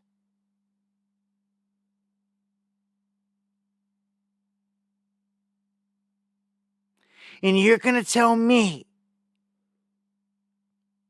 who's had his aircraft taken out of the sky by this government, that they're not going to take down these if they're drones? Get out of here. You can buy some garbage. I'm not. Something is happening. And from what I'm seeing, something is showing up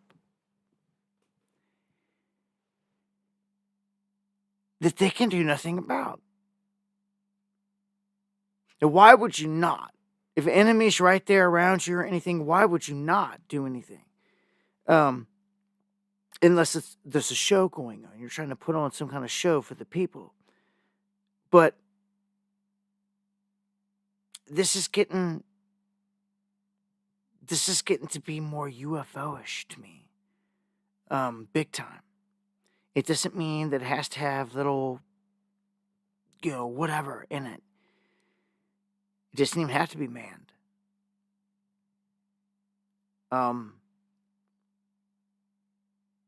There are things out there that will blow your mind that I believe something's happening. And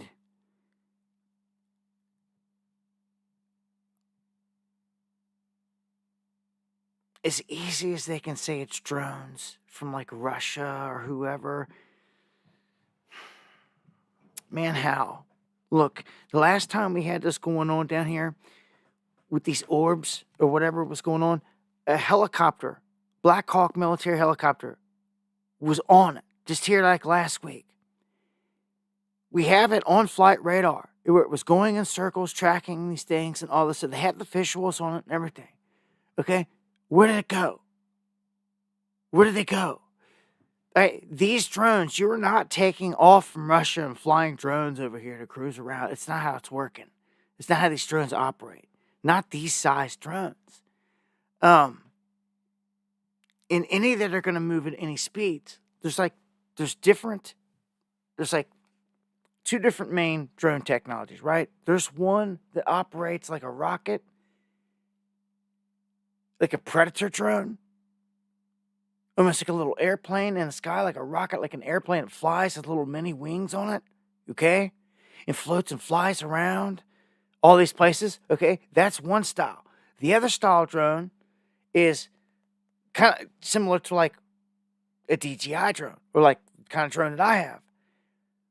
that you can get large scale, okay, that flies different. It can stop and then go this way and go that way, but it does not have the fuel capacity to go far. You see? Do you understand? See, being a drone operator, these realities are smacking me in the face, and I'm like, hold on. Like, this isn't right. Like, you can only go so far on the best drone technology, and the battery is only going to last you 45 minutes best out there. The best one you get.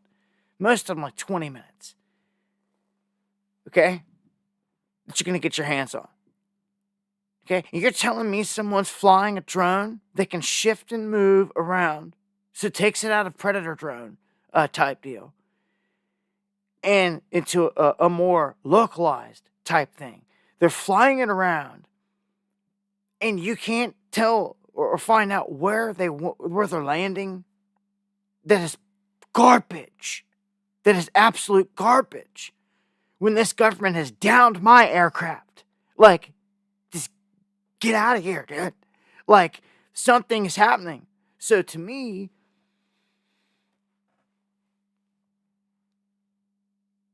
something is encroaching our military bases that they cannot do anything about. And it just so happens to match all the reports that we have of UFOs that have crept up on military bases and have disabled them or observed what's going on, even shut down our missile silos. It's documented.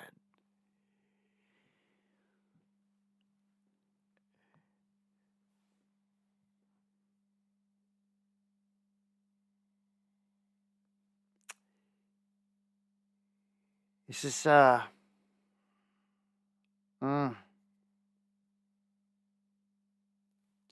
This is getting interesting. Everyone keeps saying, blue beam, is it going to happen? Well, man, you know. This is setting the stage for something crazy.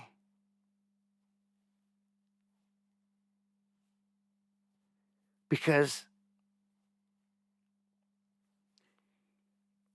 this is the way I see it.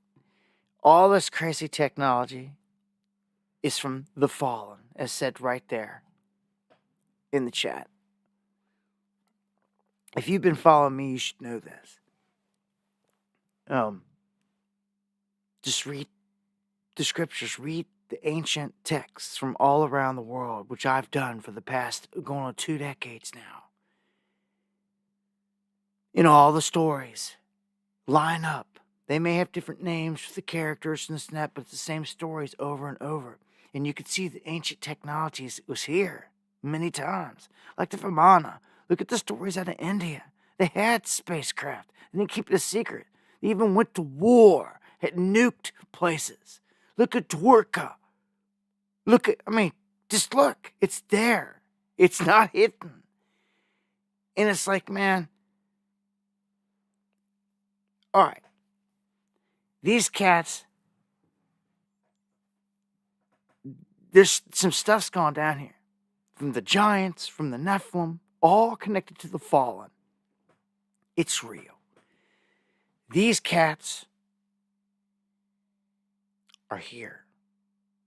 They've always been here. They basically are out of sight, out of mind. In this world that we live in, they're here. The oceans and the earth, even blending in amongst us. There's all kinds of different life out there, I believe. But these fallen that were written about, the watchers, they're here. They were locked here. They didn't go nowhere. Even after the flood, it said they were still here.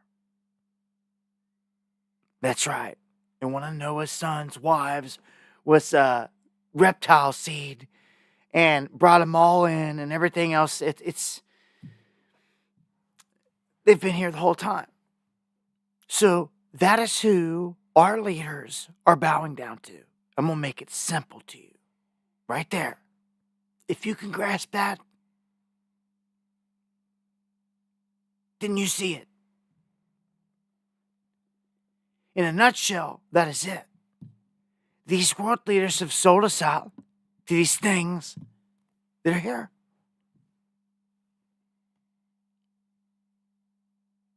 The rest is just a show. Straight up. But what I've seen and what I've come to learn is that they're shooting at someone. They're chasing someone. And it's not their own. It's not their people. It's someone else. And this is what gets me so. It's where the obvious kicks in. I know there's a yin to every yang. There's an opposite to everything. To every atom, there's an opposite. There's a mirror. So to all this evil, there's a good. And when I see all these minions and demons that are here and our militaries that have sold us out, they got technologies from these fallen. Well, they're in interaction with them constantly. So when someone else is showing up, to me, it's potentially the good guys. They have to be somewhere. They have to be operating at some capacity. Who are they shooting at? They wouldn't be shooting at their own kind, biting the hand that feeds them, or getting wiped out. But these fallen, they're surely not. They're bowing down to them, and they're not shooting at them. They're shooting at someone else. Just like I said before, where are, who are the choppers in all them going after? When they're scouring the countryside, and when you have these UFO reports. Some reports you hear or you see that the military be escorting UFOs. They'll be together. That's one thing. But when they're out, like, doing a search mission, like they're looking for something, to me, it's because they're doing just that. They're looking for something. And it's not one of theirs. So you keep that in mind, If the bad guys and the demons and the fallen are all here and they're all armed with the baddest technology and equipment, who else is coming in? Who are they getting riled up that's here? You see, we know, maybe you don't, but I've said this before, and it's worth repeating anyway because you need the knowledge. It's now known that there's something called neutrino light. And it's a very special kind of light. It is the light that is said to be emitted when you step between dimensions. Okay, there's a burst of light. And you see this in a classic UFO. You go back and look at any true UFO clip where it disappears in a blink. There's a small flash of white light. That is neutrino light. Now, I just watched a thing on Phil Snyder earlier and was sharing a thing, and it was an hour-long documentary. It was way too long to share on here. Let me tell you, all them boys that put in work, like R.I.P. Phil, all the warriors that shared great information that they discovered connected to this whole game. Neutrino light is tracked via the satellites. So, this is why when you look at the footage of them shooting, it's someone up in subspace, because there's footage. It's out there. It's on YouTube. You can find it. Off of our satellites in subspace. And only right up in subspace. Not deep space or anything. Right up within our Van Allen belts. Where we can get to. We're shooting at something. And the footage is there. NASA tried to say, afterburners kicked on something and kicked debris back. This is a garbage story. We've shot at stuff. We've got weapons doing it, and these things can stop dead in their tracks. I mean, they've got on camera these objects stopping dead in their tracks and kicking it the other way before whatever they're shooting at them comes at them. So, also, it's been said that when you see them, the military, all over, almost like a Roswell situation where they show up and they're all over. There's choppers all over the place. And you're like, why? What are they doing? What are they doing? They're looking for somebody that came in. Because you either came in or you went out. Anytime they see a flash of neutrino light, they know someone using the technology, they made a move. You know, it's a different form of radar. And one of the only ways that you can see some of these craft that have this high technology. We know this even from Roswell, and look at the lowdown on all of it. What happened there? What was said to have happened? These objects kept showing up down there around the base, and they were in communications and all this other stuff, but they weren't exactly sure everything that they were dealing with because things were showing up, but they weren't sure. They were catching blips on their speed radars. And there's no way there's something there. And then they would visually see objects, but there would be nothing on the radar. So they're like, you know what? Well, they had a technology that allowed them to materialize. I don't know what you want to call it, but as the story's told, it's something, almost like a wall, if you will, just a hard object out in front of this UFO. That is what caused the UFO in Roswell to crash. It clipped whatever they materialized in front of it. Almost like putting a wall in front of it is how they describe it. It's how they describe it. And it blew apart into pieces. And then that's how the whole thing. And then they go into the whole story about, the cover-up, the guy coming in with the paper and then saying that it was all weather balloon. But it's crazy. I don't know if you guys ever seen it, but the admiral, the guy that walked in, that's in the in the famous clips of the weather balloon, he's holding a piece of paper in his hand. And when you zoom into that piece of paper, which they've done, it's even been shown like late night on like the History Channel or something. Straight up. It tells you what really happened. It tells you the body's retrieved and everything else. And it's like, oh, this is one of them little tidbits, man, that slipped through that like, you got to be thankful they're there, that they forgot about, that they missed. Dude sitting there holding a piece of paper that says, it describes every single thing that's going on at the crash site. And modern technology picked it apart and it blows a hole in it. Like, okay, if it was just a weather balloon, then why does dude have a piece of paper in his hand that says all this? And he can't make it up. It's the real deal. Zoomed in. They can't take it away. They can't go back and they can't take it away. It's those little things in history that change things, man.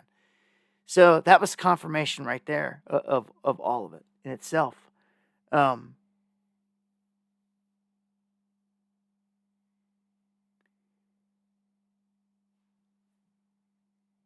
So what I feel my takeaway from this is like, it's obviously one of two things here. It's either some like the good guys, gotta have faith, man.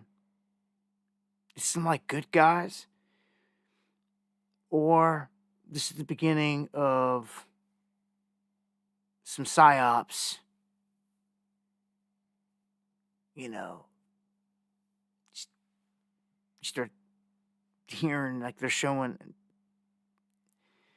I don't know, it could be one of many things. We've talked about having apparitions of a Messiah or Jesus or whatever appear in the sky. It would be crazy. Or just look like an invasion coming in. You don't know what they're going to do. Is it going to be a combo? Really don't know. Don't know at this point. All I know is that these things are here. And listen.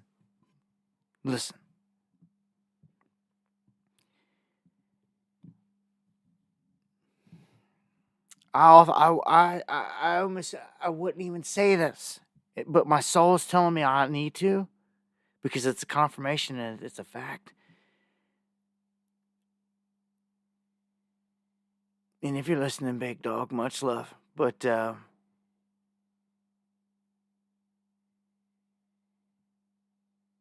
was shown tonight, right before we went live, some crazy footage. And my man doesn't want the attention on him right now, and that's fine. Much love. God bless. So it's not putting it out there. I guess doesn't want his name, or it doesn't want the attention, but was kind enough to say, "Yo, bro, look at this." And it's one of my dudes that this will, if you knew who, you'd know, big name, cat out there. You know he wasn't lying. And if you've seen it, you definitely know he wasn't. What I saw was crazy. It's crazy. Right over the middle of this country tonight. And it's just like you're seeing with all this other stuff. These mystery orbs. And these things were swirling. They were all over. They were up in the sky, in the clouds, in up there. And he's like, man, it's nothing coming from the ground at all. And we've never seen nothing like this. And it looks like, I can't even say, my response back to him was like, man, drones. But like, I knew there were no drones. Nothing, no drones moving like that. Like, I don't know, maybe. But man, it looked more like UFO, UAP, like I'd never seen before. And you're talking like right over the middle of our country.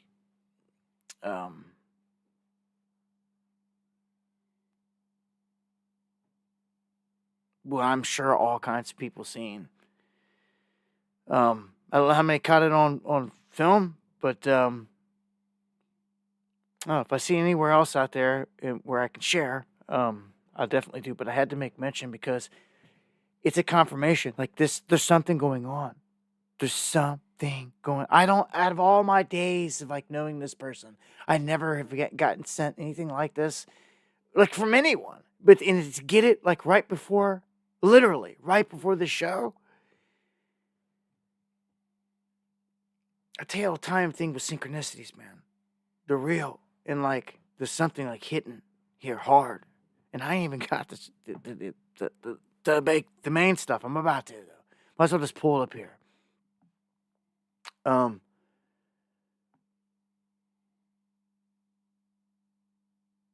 right. So, we've got multiple events going on here. First off, I'm going to share with you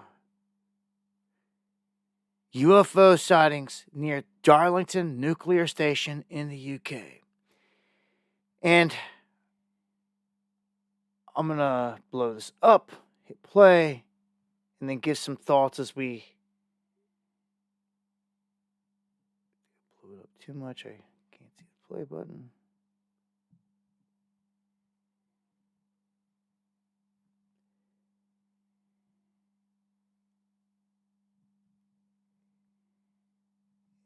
Here we go.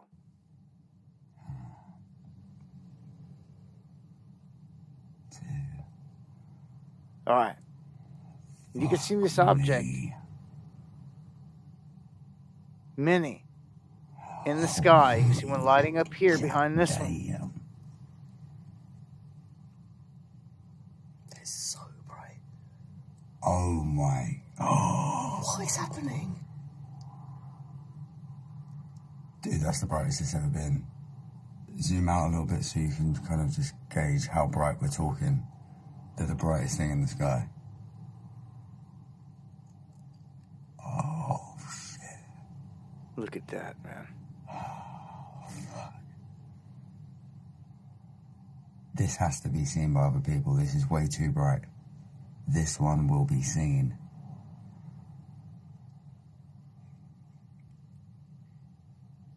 You will be seen.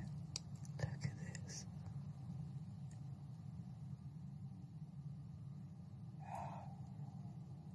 Now. Oh my word. It's speculated. I'll pause it right there. There could be several different things going on here. Okay? And I don't know. We'll continue to watch here. And all these instances are different. But I'm going to tell you now that the ones that are like over DC and all these, they have different characteristics. And like with this, as you look, these lights that are floating together, they're coming in. Some are like appearing, and then others are disappearing. And then they seem to be floating together.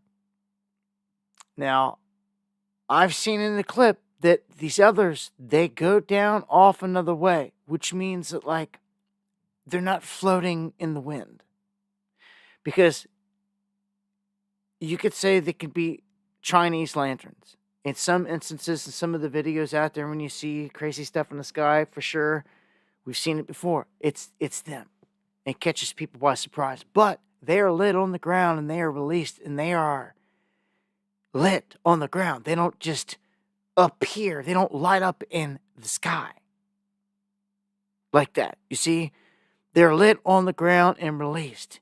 And then they fly and they float with the wind. So there's certain characteristics. And when you see these things going against the wind and the opposite way of others and all over the place, and then coming together and flying off together, well, hold on. There's control there. So you can rule out one of those right there, if that's the case. You see? Another option is a flare or flares in the sky, okay? Flares can light up and appear and then obviously dim out. They too will float and be affected by the atmosphere. But again, just like the other ones, when you've got one taking off down around the corner, over top of a building, back up and around, and it's not, then it's controlled. And as soon as you see that, then this whole thing is something different, in my opinion. But we'll play this.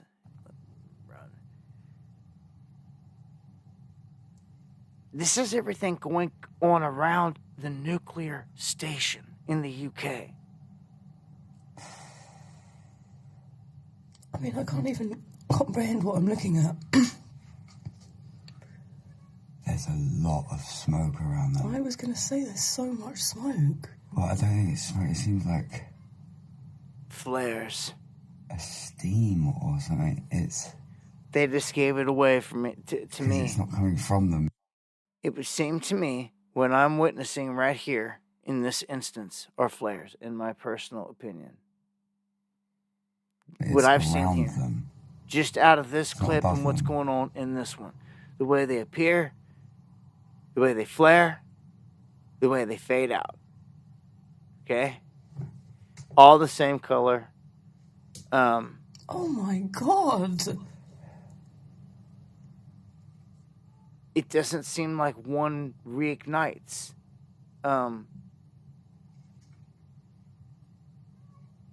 It seems like you're looking at flares, if you ask me. Oh my. Oh. What is happening?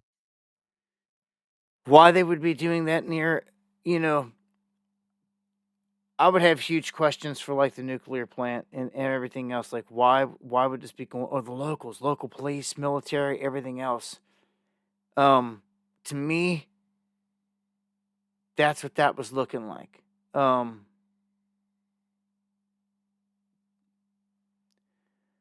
This is the lights that have been reported over DC. Check this out.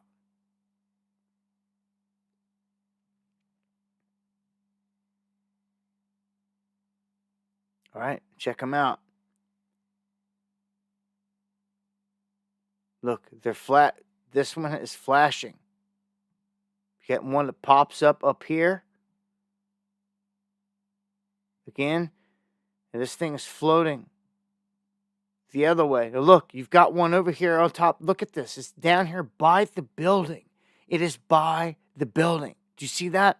It was down there by the building, floating the opposite, the other way. Like, this was interesting. The whole thing with DC. In the past, there was years ago, there was a big UFO thing where stuff went down. But when looking at this, man, I'm telling you, that one down there by the buildings really separates it for me. Like, it makes it like, how do you explain that right there? If it's supposed to be going with the wind, with everything else that's up there, it just, if that one's floating off that way slowly, it's dimming out too. One pops off bright. Even another one flickering, but then this one is obviously moving left to right. You can see it. Man, I just wish they would have had a little bit more of that clip. No,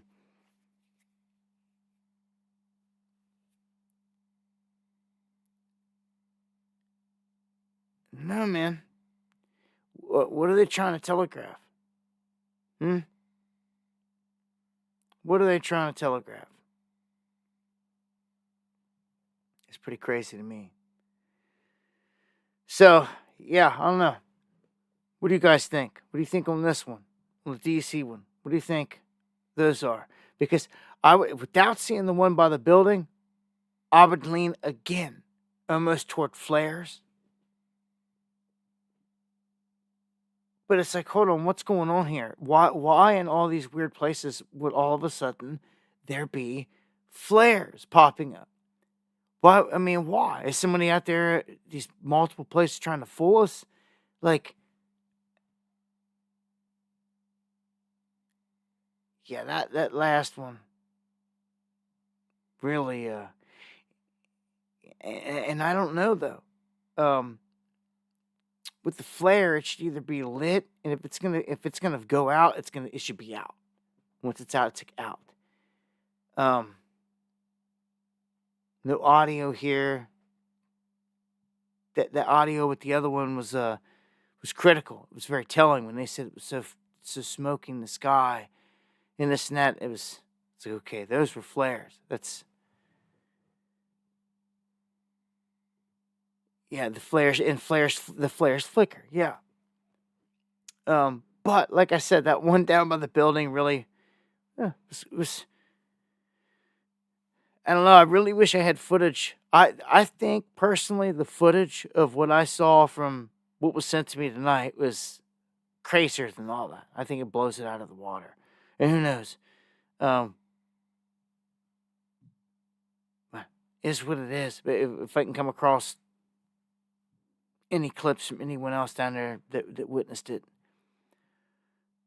I'll make sure to share it on the next one. If you guys got anything that you want to get out there as well, make sure to let me know. Dabu7 at yahoo.com.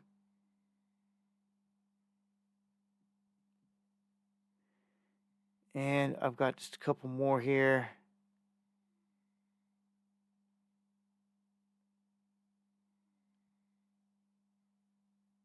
Before I shut this whole thing down.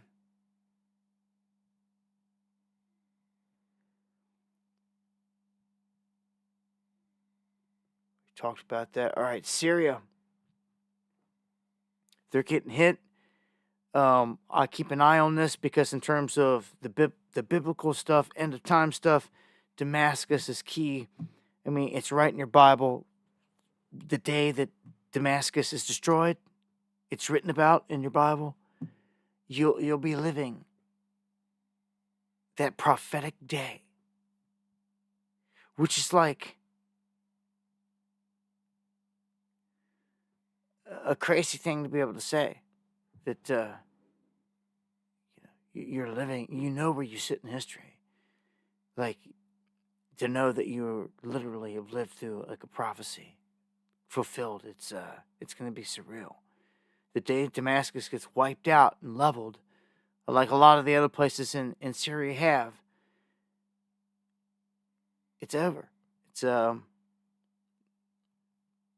so, like, you'll know where we're at. There will be no doubt about it. So anytime Syria comes into play, and they're saying there's a terrorist offensive in there, but it's like an Al-Qaeda group. It's called HTS, and it's backed by us, like our government. Imagine that, huh? It's just backed by al-Nusra and all this other stuff, and garbage. Look what it says right here. Ukraine. It says, right here, it says, these were reportedly taught to them by Ukraine, these tactics. Oh, yeah? Ukraine is teaching these thugs, this HTS. How can that be? How could it even be possible? Well, that shows you right there that the hand controlling everything in Ukraine is connected to both these groups. Plain and simple. Clear as day. Right there. Look no further. Exposed. Right there. Direct connection. Direct connection. So, now you know, whenever you hear of any of this stuff, HTS, right there, it's the same hand backing that's backed everything in Ukraine. Just make the connection. There it is. We just made the connection. Clear to see. Clear to see. It's not the other side. They're definitely not buddies with the other side, because they're fighting them on the front, Russia and the other side. So, yeah, there it is. It's openly showing the same hand that supports them, because they're trying to share weaponry. And I wouldn't doubt what if all the attention in the war front now globally on the world stage, it jumps to Syria and all this from Ukraine. This connection right here shows it. They would funnel in all the weaponry, all the rest of their stuff, and this would become the new front. It's very possible, because you're looking right at it. And this group is fighting against the Syrian government. A Syrian government that stands with who? Iran. Stands with Russia. That's their big backers and buddies and allies and support. So it's clear. This is, so you know now, whenever you hear anything about this new HTS group, it's a rebranded form of the Al-Qaeda-backed al-Nusra, which should tell you everything if you know any of your history on all this stuff. So that's what it is. It's the West. It's the same hand that's kicked up all the crap in Ukraine, up there kicking it up. And they're saying that we've got 3 U.S. aircraft carriers that will be in Asia during Trump's inauguration, and that this is supposed to be a flexing sign to China, because apparently, even though Russia's, big nuclear power, apparently to Trump and his administration, Russia's not the big bad one to be afraid of. It's China. And they're going after them with the tariffs and everything. But the South China Sea stuff, I think, is going to heat up. And this time around with Trump, it's going to be different. There's going to be a lot of things that go different this administration than last. And look at this. Navy flotilla surrounds a Chinese ship suspected of sabotaging the EU undersea Baltic cables. And it's crazy, because they're saying that the ship is missing its anchors, and that the anchors were like drug across these lines to purposely damage them, and that they got ripped off and all this other stuff, and that they found this boat and all of its anchors are ripped off. And it's like, oh, okay. So you can see here, Trump is said to be weighing talks directly with Rocket Man, Kim Jong-un. So they're setting this whole thing up to make Trump look like the man of peace. Why else would Israel have just said, oh, we're gifting you, Trump, this one? Why? Could it be because the whole plan set up here is to make him look like the man of peace?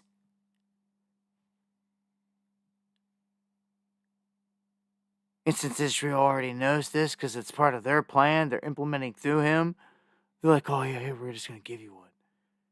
Like, you should have sat back and shut your mouth, but, like, you're very telling now that this is the plan. Mr. on the same coin as Solomon, Mr. Trump Heights, name a town after him, and get out of here. They've done this for no other man. And Mr. Gentile Messiah, as the Jewish rabbi called him. If you missed it, played the video, the Jewish rabbi came out and said he is the Gentile Messiah.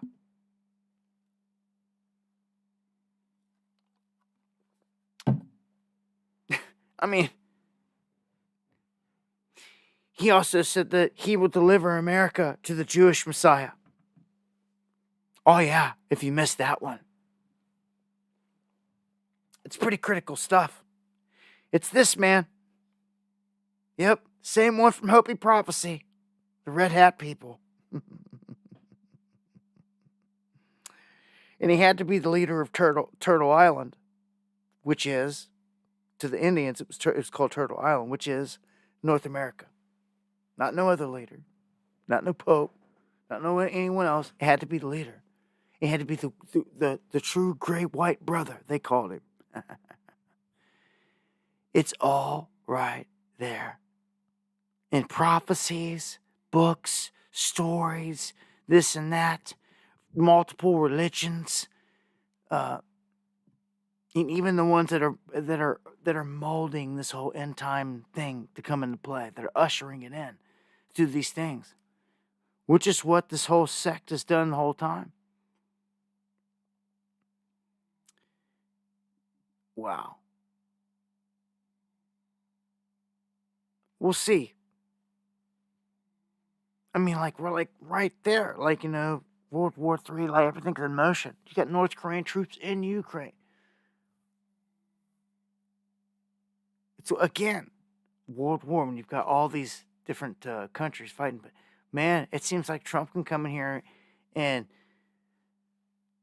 play Mr. Peacemaker big time. All across the globe, all these different fronts. And look, all these people that attempted to do it. All these different people tried to say, even Xi Jinping was trying to make peace here and there, and with Israel, the whole Israel thing, and even in Ukraine. But no, Israel just gave Trump one, like a give me, like oh man, I can't. You guys just said shut up. It's like, look, oh, we're just gonna give you one. He could strike peace here with all of them, with Russia, through the whole Ukraine thing, with Kim Jong-un in it too, in the whole process. He's really going to put the heat, though, on Xi Jinping, it seems. But this world is a stage. I've told you time and time again. Xi Jinping came up groomed by Henry Kissinger. He is Western trained in that aspect. And people ask me and even email me, like, what do you mean by that? Well, exactly what I said. Just look it up. Look into the connections of Xi Jinping and Henry Kissinger. It doesn't take a rocket scientist to use your brain. You can see how much time was spent together and all this other stuff. And just look at everything and what Xi Jinping was doing there. Dude, Rothschild has controlled China since the days of Mao. You do this research and gain all this knowledge, it becomes rather obvious. This world is a stage. They've also controlled Russia ever since the Bolshevik Revolution. The world's stage, dude. We're played.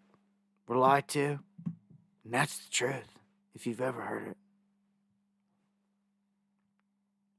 Believe in none of these false saviors and idols. And I'll end on this here tonight. Denmark was hit by a whole country mobile outage. Trains halted. Telecommunications taken down fully. This is what we've been waiting on. Of course, all the Americans running around like, oh, what happened to where's that at? Like, oh, who cares? On to the next thing. People don't care.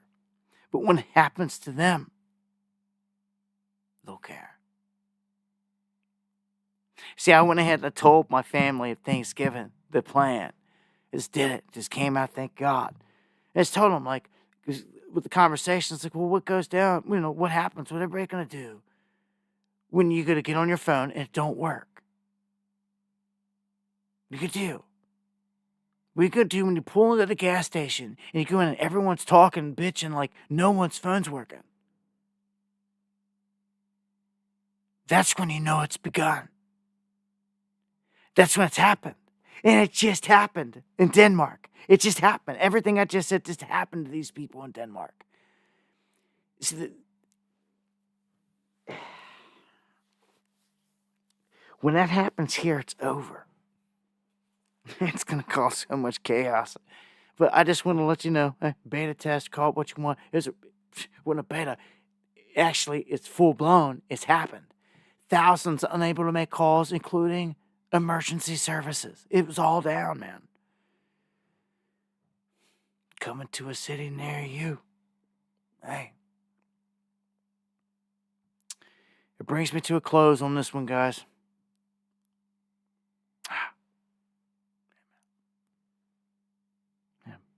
Get it all done there. Didn't have to take it all the way to midnight and try to get these knocked out as quickly as possible. But yeah. Looks like we got another one in the books. Brings this one to a close.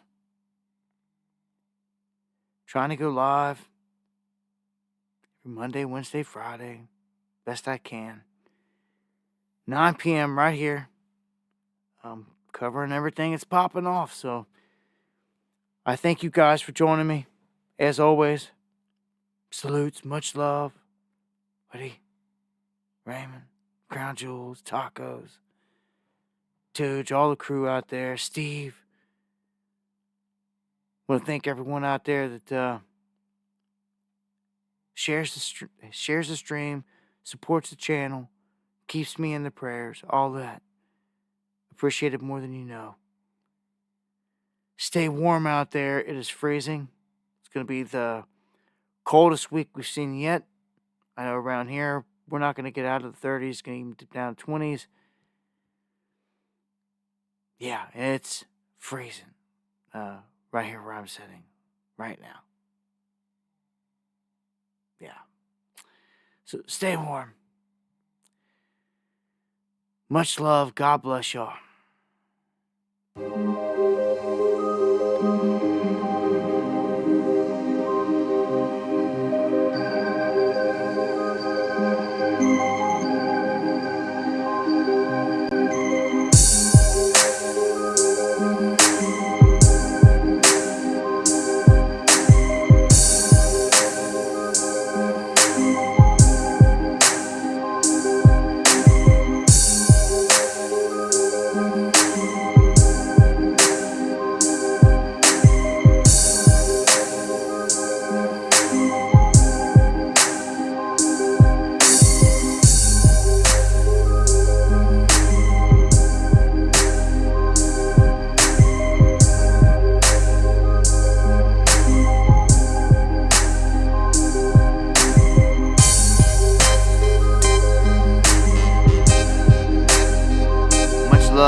Dirty, and Eon, legendary. Thank you to the fullest. Much love. God bless.